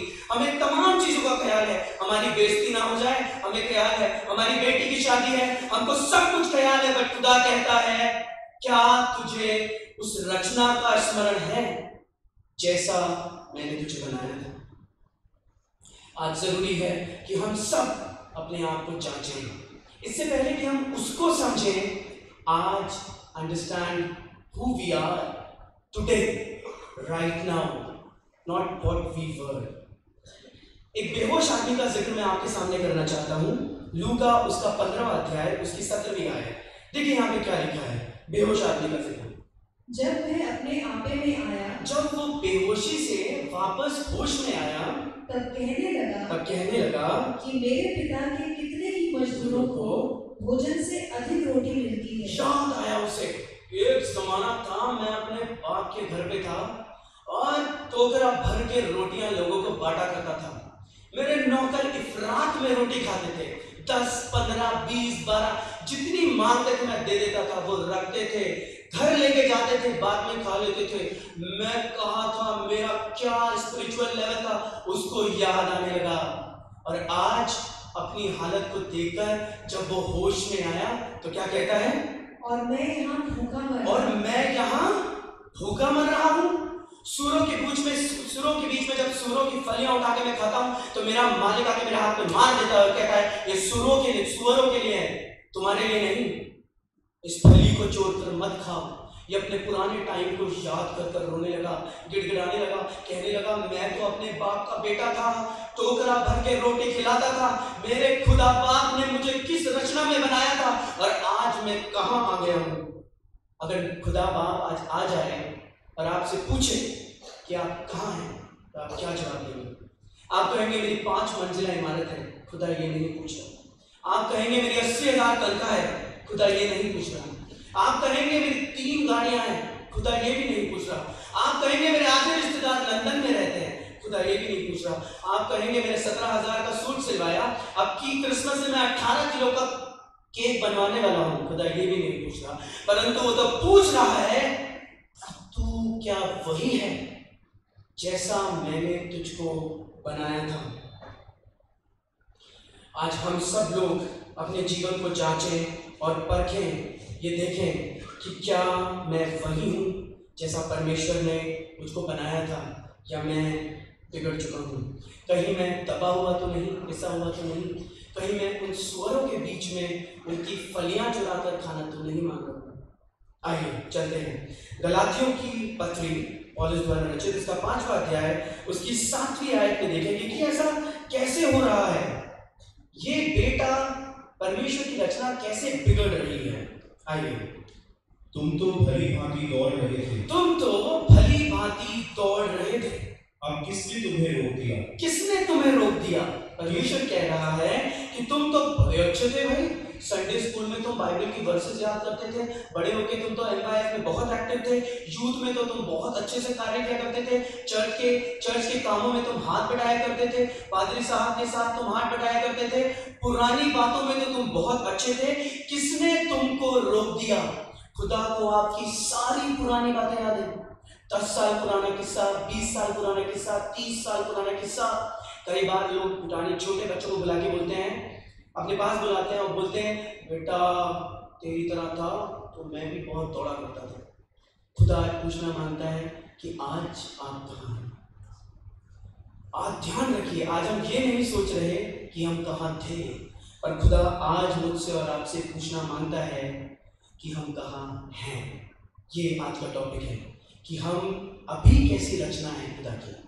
वहाँ लिखा है तुमने किसको सच से मानने से रोक दिया। अब तो हमें बड़ों की बातें पसंद भी नहीं आती, मम्मी पापा की बात हमें पसंद भी नहीं आती। हम बोलते हैं मम्मी हम बड़े काम वाले लोग हैं, हमें बहुत काम करने जाना है, हम नहीं जा रहे आपके साथ, हमारा टाइम बहुत कीमती है, हम यहाँ टाइम वेस्ट नहीं कर सकते चर्च में आकर।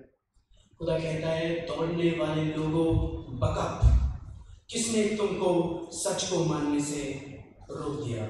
आइए इसमें आगे बढ़ते हैं क्या लिखा है, कैसे हम रुक जाते हैं ताकि मुझको और आपको और इस कलीसिया को और हर एक जन को पता चल जाए कि दौड़ने वाला मनुष्य क्यों रुक जाता है, क्यों रचना को वो ठीक नहीं करता। उसकी 7वीं आयत, 8वीं और 9वीं, ऐसी सीख तुम्हारे बुलाने वाले की ओर से नहीं, ये शिक्षा परमेश्वर ने तुम्हें नहीं दी कि तुम दौड़ते दौड़ते रुक जाओ, अपनी रचना को तुम बिगाड़ दो। कई बार लोग कहते हैं मैं तो खुदा का काम करना चाहता था, खुदा की मर्जी नहीं थी, मैं तो चाहता था कि पादरी बनूं, खुदा की मर्जी नहीं थी, मैं तो ये काम करना चाहता, खुदा की मर्जी नहीं थी, मैं चाहता था कि खुदा के पीछे पीछे चलूं, खुदा की मर्जी नहीं थी। नहीं, ये खुदा की मर्जी नहीं, ये खुदा की सीख नहीं कि तुम खराब हो जाओ, गिर जाओ, रुक जाओ। आगे क्या लिखा है, थोड़ा सा थमी, क्या थोड़ा सा। खुदा का कलाम बताता है मुर्दा मक्खियां गंदी के इत्र को बदबूदार कर देती हैं। मुर्दा हाथी नहीं लिखा, फेमस परफ्यूम में अगर एक मुर्दा मक्खी गिर जाती है तो उसको पूरा बर्बाद कर देती है। आपकी दौड़ में, आपकी खुदा परस्तिशी में थोड़ी सी कुछ गलती हो गई, थोड़ा सा खुदा से दूर रहना, अरे भाई आज नहीं जाएंगे चर्च तो क्या हो जाएगा, अगली बार चले जाएंगे, बराबर खुदा के हुजूर हाजिर होना आपका कर्तव्य है। छोटी छोटी लोमड़ी दाग की बारी को बर्बाद कर देती है। हमें ध्यान देना होगा, तो छोटी छोटी लोमड़ियां हमारे अंदर आ गई हैं और हमारी रचना को खराब करती हैं और हम भूल जाते हैं कि हमें किसने बनाया है। और अगर हम अपने आप को भूल गए तो हम परमेश्वर को नहीं जान सकते। मैं आपके सामने कुछ एग्जाम्पल्स देना चाहूँगा, कुछ लाइव्स जल्दी से दो, कैसे लोग परमेश्वर के रचना को भूलकर अपने आप को बिगाड़ लेते हैं और फिर सोचते हैं कि परमेश्वर को ढूंढते हैं तो परमेश्वर मिलता नहीं। दो लाइफ मैं आपके सामने रखना चाहूँगा। पहली लाइफ जो कि हमें पाई जाती है पहला सामुएल उसका 28वां अध्याय उसके 6, 7, 8 का एक पार्ट में। यहाँ पर हम जिक्र सुनेंगे राजा दाऊद का। बाइबल बताती है कि लंबा और चौड़ा आदमी था ये, दूसरे लोग इसके कंधे तक आते थे और खुदा ने इसको अपनी कौम की पेशवाई के लिए चुना था। देखिए इसने क्या किया, कैसे ये खुदा से दूर हो गया, कैसे इसने उस रचना को बिगाड़ दिया, और जब इसने रचना को बिगाड़ा तो ये रचनाकार को भी भूल गया। कैसे? और जब शाऊल ने यहोवा से पूछा, तब यहोवा ने ना तो स्वर्ग के द्वारा उसे उत्तर दिया और ना उरीम के द्वारा और ना भविष्यद्वक्ताओं के द्वारा। बाइबल बताती है, अभी हम 3 संडे से भी सीखते आते हैं कि परमेश्वर ने जवाब देना बंद कर दिया। ना तो उसे ख्वाबों में, ना कोई चिन्ह उरीम में, और ना ही कोई भविष्यद्वक्ता उससे बात कर रहा है। हमारी जिंदगी में भी कभी ऐसा समय होता है कोई जवाब नहीं दे पा रहे हैं, हम बड़ी मुश्किल वाली सिचुएशन में, कोई हमारे पास नहीं आ रहा, कोई चिन्ह हमें नहीं दिख रहा है, कोई हमसे बात करना नहीं चाहता। पर देखिए रचना ने, परमेश्वर की इस रचना ने क्या किया। तब शाऊल ने अपने कर्मचारियों से कहा, मेरे लिए किसी भूत सिद्धि करने वाली को ढूंढो। मेरे लिए किसी, जो खुदा का खादिम, खुदा ने जिस बादशाह को नियुक्त किया है, अपनी कौम को जिसके हाथों में दिया है, वो कह रहा है मेरे लिए भूत सिद्धि करने वाली ढूंढो। भूल गया, भूत सिद्धि करने वाली को ढूंढ रहा है। और क्या आगे क्या कहता है कि मैं उसके पास जाकर, ये भी नहीं कह रहे कि उसको मेरे पास बुलाओ। भाई तुम क्या रचना हो, तुम राजा हो, तुम्हें खुदा ने मखसूस किया, ये भूल गया। कहता है मैं उसके पास जाऊंगा और कि मैं उसके पास जाकर उससे पूछूं, खुदा के लोगों आप कहाँ जा रहे हो? रोड में, सड़क में तोता लेके कोई बैठा है, उस तोते से पूछ रहे हैं कि भाई मैं कौन हूँ,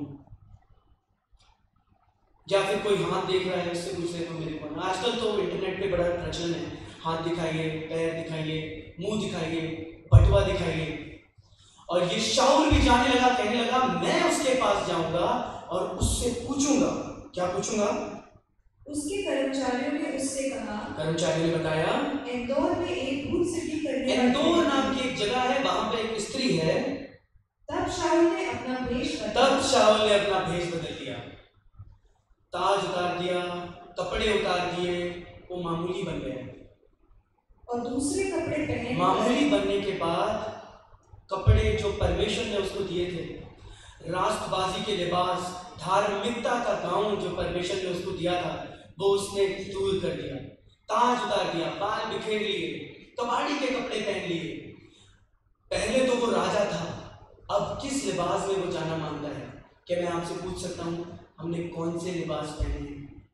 क्या आज भी हम उन धार्मिकता के लिबास में, खुदा का कलाम बताता है कि मैं तुम्हें धार्मिकता का लिबास दूंगा, वो कहता है मैं ईमानदारों के सर में तोप रखूंगा, कहीं हमने वो उतार तो नहीं दिया। और उसने क्या किया? उसने दूसरे कपड़े पहने, दूसरे कपड़े, जो लिबास जिनमें कंप्लेंट्स हैं, जिनमें परेशानियां हैं, जिनमें हमें दिक्कतें लगती हैं, ये लिबास कभी परमेश्वर ने हमें नहीं दिए, ये लिबास कभी परमेश्वर ने शाऊल को नहीं दिए। उसने तो उसको राजा बनाया था, पर वो भूल गया, उसने इस रचना को बिगाड़ दिया। और इतना ही नहीं, वो इतना ही नहीं कि अपने कपड़े बदलकर उस भूत सिद्धि करने के वाले के पास जा रहा है। देखिए और क्या कर रहा है? दो मनुष्य संग ले गया, खुद तो मरे, दो को और ले गए, आसपास के लोगों को भी, आसपास के बच्चे को भी। अरे इधर आ भाई, तू कहाँ जा रहा है? पादरी साहब तेरा बेवकूफ बनाते हैं, पादरी साहब को तो तनख्वाह मिलती है, तो चला जा रहा है सैटरडे को बिठा के लेकर, चल मेरे साथ आ, तेरे को कोल्ड ड्रिंक पिलाऊंगा। एक शाऊल आदमी जिसको परमेश्वर ने इतनी अच्छा रचना बनाया था, वो भूल गया, वो नीचे आ गया, उसको छोड़ दिया, उसने सब कुछ लिबास उतार दिया। जो इजराइल का राजा था वो उतर गया। खुदा के लोगों, हम लोग अपने जीवन को आज जांचें, परखें, कहीं हम भी तो अपने उस लिबासों को छोड़कर दूसरे लिबास में तो नहीं। खुदा के लोगों, खुदा के पास जाओ, खुदा से पूछो, खुदा से मांगो, खुदा से इल्तिजा करो, घुटनों पे आके प्रार्थना करो, वो आपकी दुआ जरूर कबूल करेगा। अगर आप तमाम चीज़ों में बर्बाद हो चुके हैं, अगर आपको ऐसा लगता है कि कोई सुनने वाला नहीं, तो खुदा है जो आपकी बात सुन सकता है। मैं इस खुदा को पिछले 23 साल से अपनी जिंदगी में महसूस करता हूँ, और आज आपको बताना मानता हूँ, वो जिंदा था, जिंदा है और ताबत जिंदा रहेगा। और ऐसा कोई भी काम ना है जो वो कर ना सके। उसने मेरा काम किया है, तो वो आपका भी करेगा। मत जाओ उस औरत के पास, मत जाओ उस भूत सिद्धि करने के पास, मत जाओ किसी के पास। घुटनों पे आकर इस रचना को ठीक करने की कोशिश करो।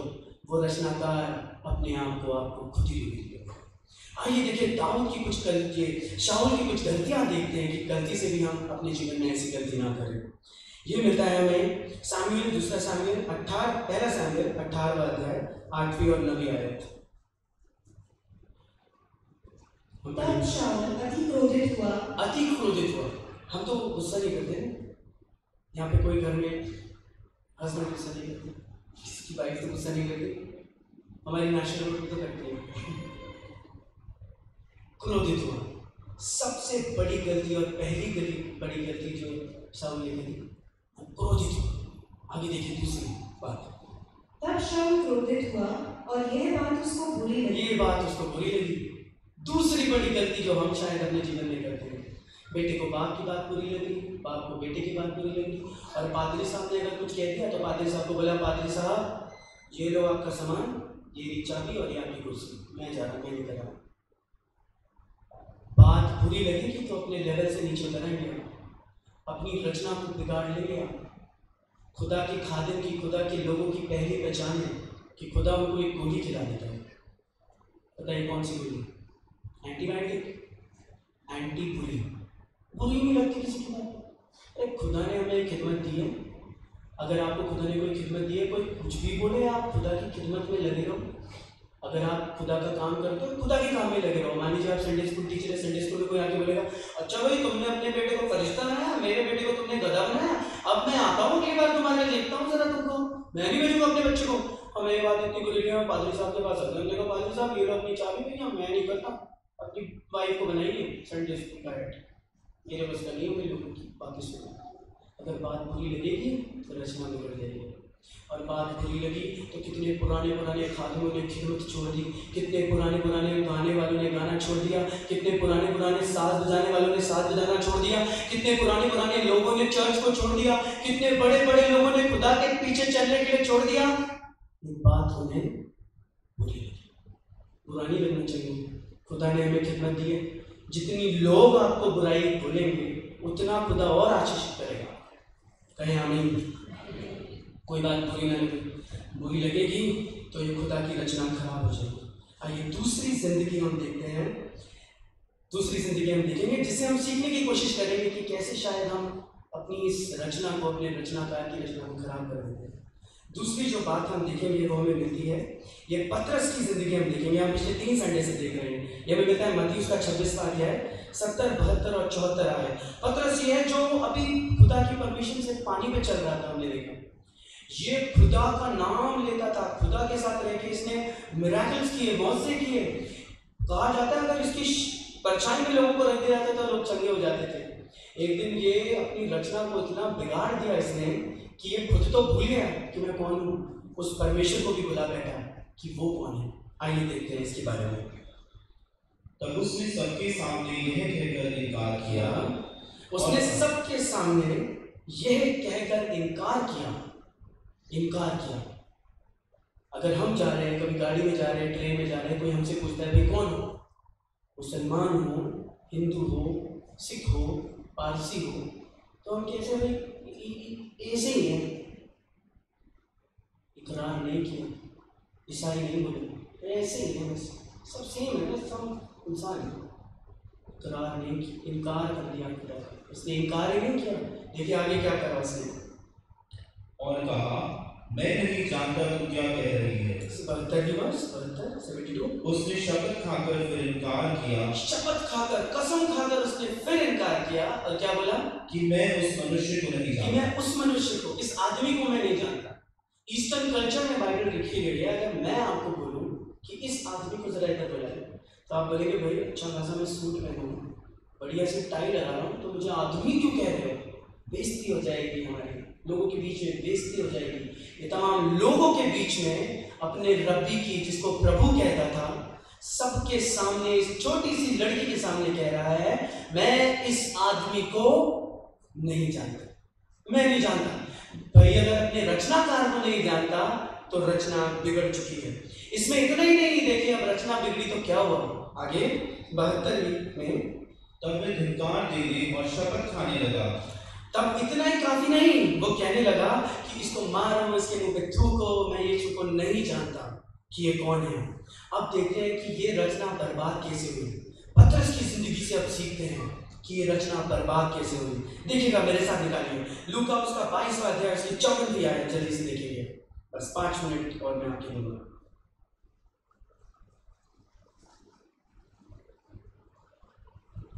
लूका उसका 22वां अध्याय उसकी 54th वर्स।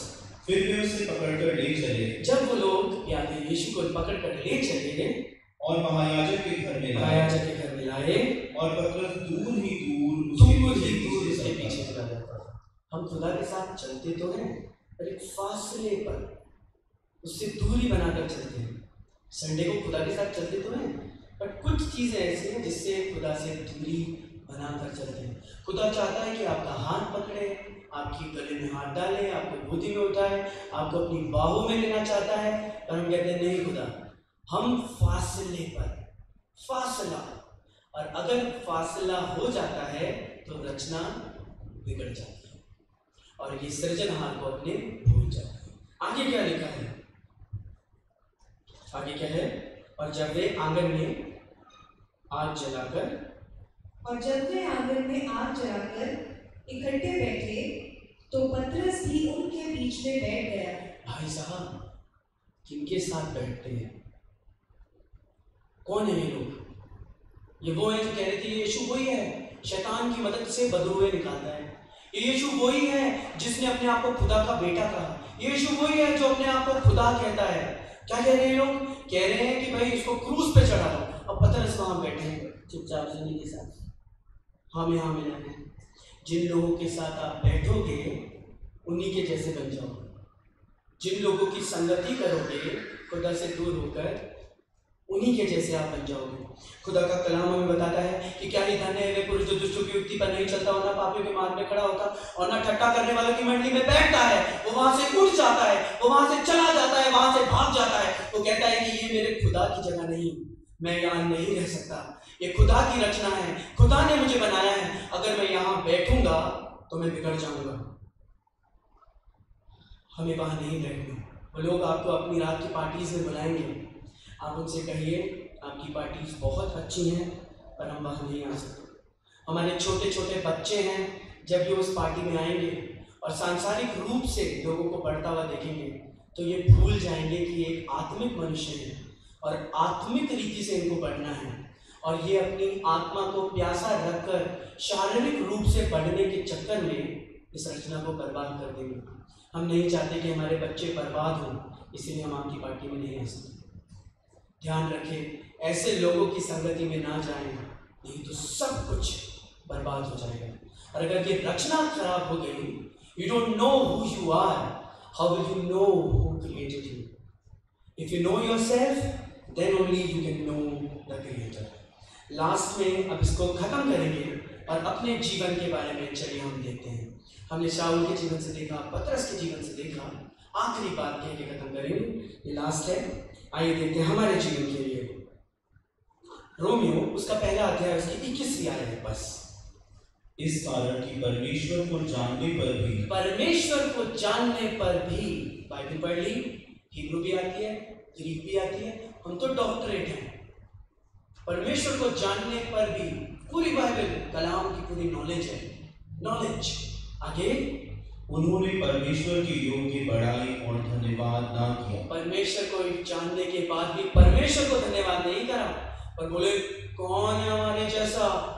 जितनी बाइबल हमें आती है, किसी को आती है? हम ट्रांसलेट कर सकते हैं, हम कलाम को पढ़ा सकते हैं। अब तो हम लाखों करोड़ों लोगों से बात करते हैं, अब तो हम फेसबुक पे, यूट्यूब पे लोगों से बातें करते हैं, अब तो लोग हमें जहाँ देखते हैं हमसे हाथ मिलाते हैं। गलती हो गई इनसे। जो कलाम, जो महिमा, जो परमेश्वर को देनी चाहिए थी, वो इन्होंने अपने हिस्से में ले ली। खुदा के खादिम, खुदा के लोग जब खुदा की परस्तिश में आते हैं तो कहते हैं खुदा तू बढ़े मैं घटूं, तू बढ़े मैं घटूं। खुदा मुझे कुछ नहीं आता, तू बढ़े और मैं घटूं। ऐसा ना हो कि हमारे गाने, ऐसा ना हो कि हमारे बाजे, ऐसा ना हो कि हमारी वर्शिप, ऐसा ना हो कि हमारी बातें उस खुदा की जगह ले लें और हम सोचे हमने खुदा को जान लिया, हमें बाइबल पढ़ने का तरीका आ गया, अब तो हम लाखों करोड़ लोगों से बात कर सकते हैं। गलती हो गई, गलत चीज हो गई, महिमा खुद को दे दी। और इसके बाद देखिए और क्या हुआ, परंतु व्यर्थ विचारों में लग गए। बहुत पुरानी बात है, मैं आपसे शेयर करना चाहूँगा। एक बार एक अंकल यहाँ पर आए, मैंने कीबोर्ड नया नया सीखा था। वो मुझे बोलने लगे कि भाई तुम्हें बिल्कुल नहीं आता कीबोर्ड। तो बहुत घर जाकर मैं बहुत डिप्रेस सा हो गया।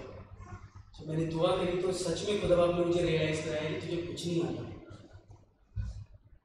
मैं आज ही बताना मांगता हूँ, मुझे कुछ नहीं आता। ये शब्द खुदा के हैं, जो भी चीज़ें हैं वो सब खुदा की सिखाई हुई है। आजकल कितने लोग फालतू की बातों में फंसे हुए हैं।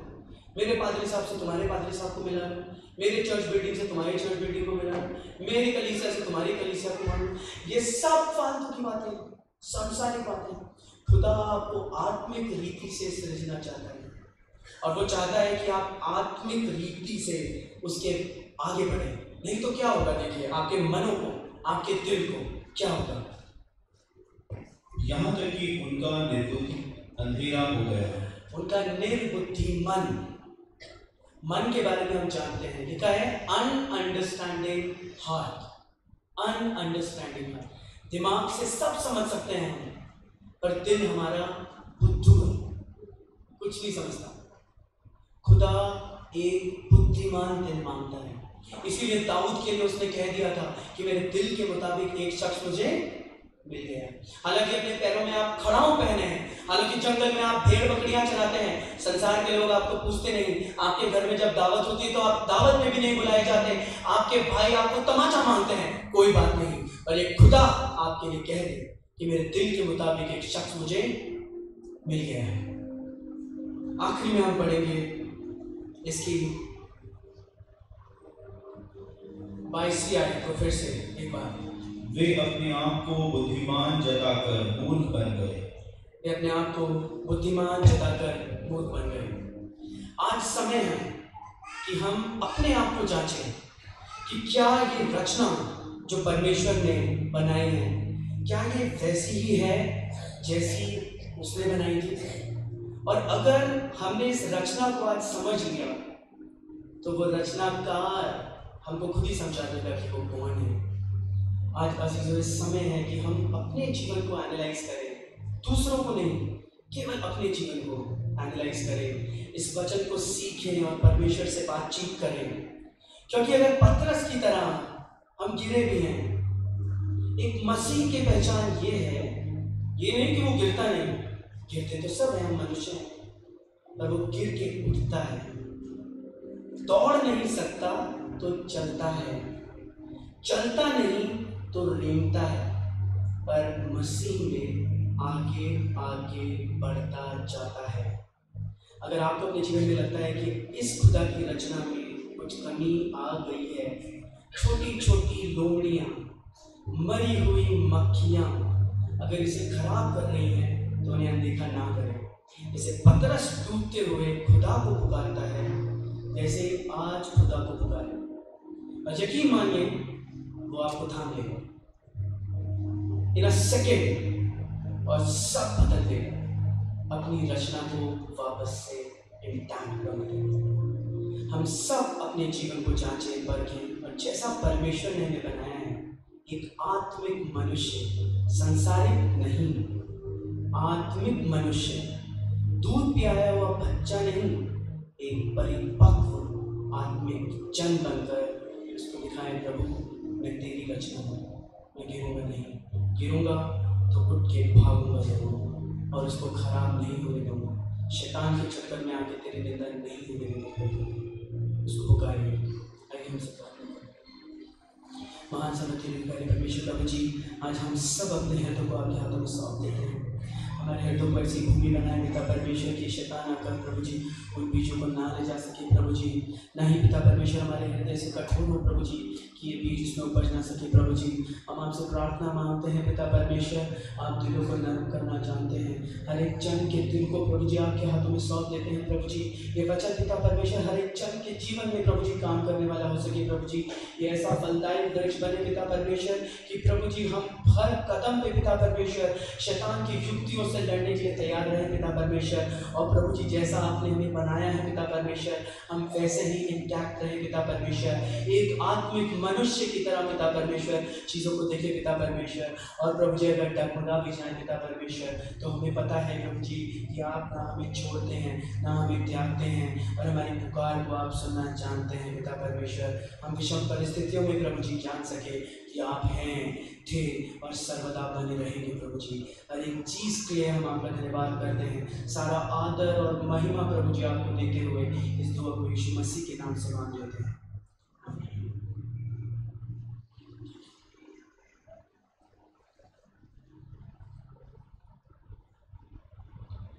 थैंक यू भैया इतने अच्छे सरमत के लिए। और वक्त होगा कि हम आज के आखिरी गीत में चलेंगे जो कि है 649 पेज नंबर 372। और इसके हिसाब पर हम अपने स्थानों पर खड़े हो जाएंगे और मैं अशर से रिक्वेस्ट करूंगा कि वो आज का हदिया ले लें। हिम नंबर 649 बचा लेना प्रभु हमारे प्राण, जो कि पाया जाता है 372 पेज नंबर।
बख्शो हमें अपनी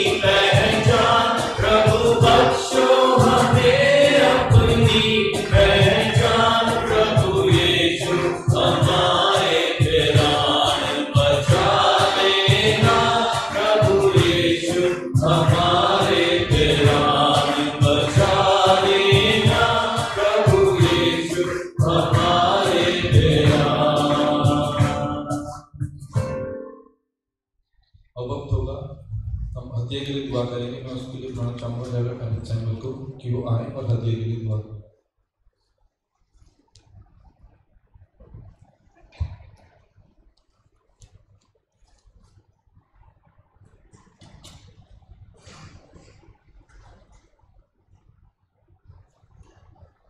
और उसके बाद मैं लेकर रिलीज पर्सन से बोलूँगा कि वो बेनिफिशियरी के साथ में जुड़ सकें।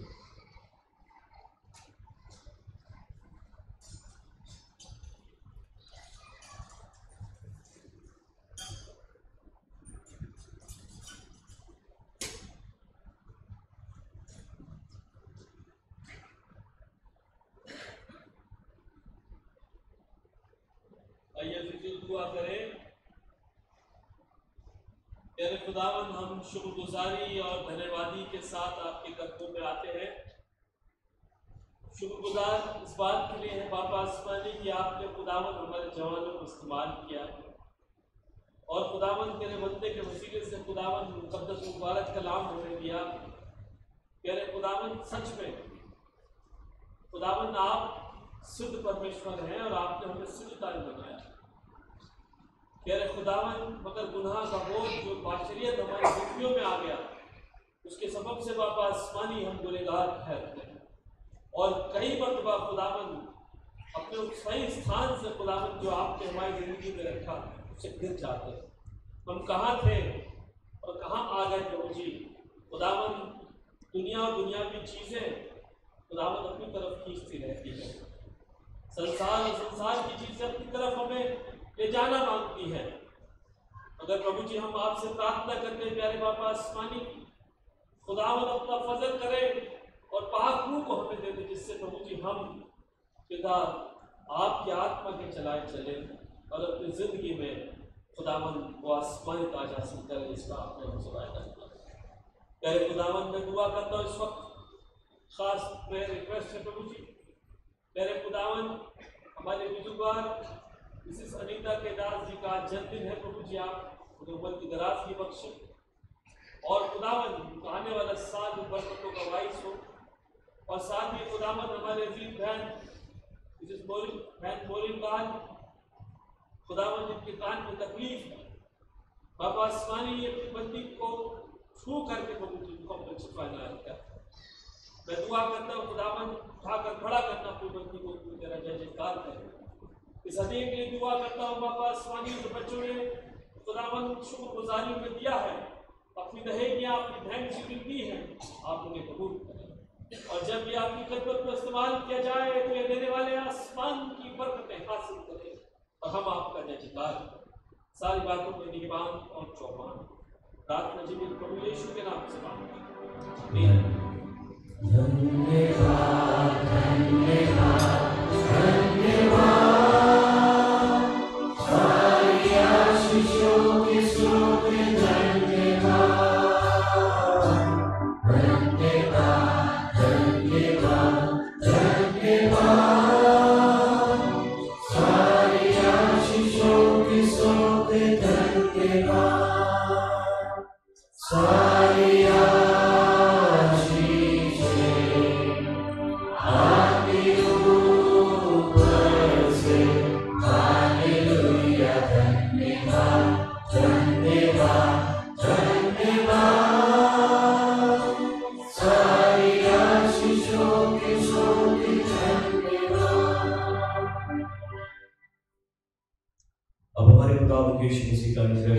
पिता का प्रेम और पवित्र आत्मा की सहायता हम सबके साथ में जितने आज इस आराधना में सम्मिलित हुए सबके परिवारों के साथ में उनकी व्यक्तिगत जिंदगी के साथ में खुदा से मोहब्बत रखने वालों के साथ में उसके हुक्मों की पैरवी करने वालों के साथ में सेंट्रल मैथोडिस्ट देहरादून की कलीसिया के एक सदस्य के परिवार के साथ में हमारे सभी ऑनलाइन आराधक और उनके फैमिलीज के साथ में आपसे लेकर हमेशा तक होती रहे।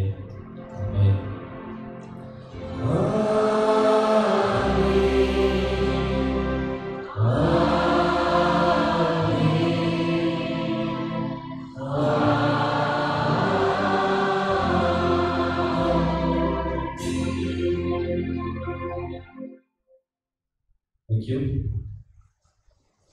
मैं आप लोगों से रिक्वेस्ट करूँगा कि मेहरबानी से नथरीज यूथ फेलोशिप के हार्ड वर्क के लिए उन्हें अप्रिशिएट ज़रूर करें।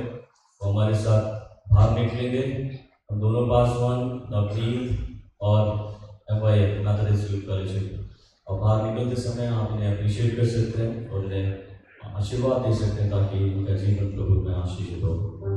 God bless.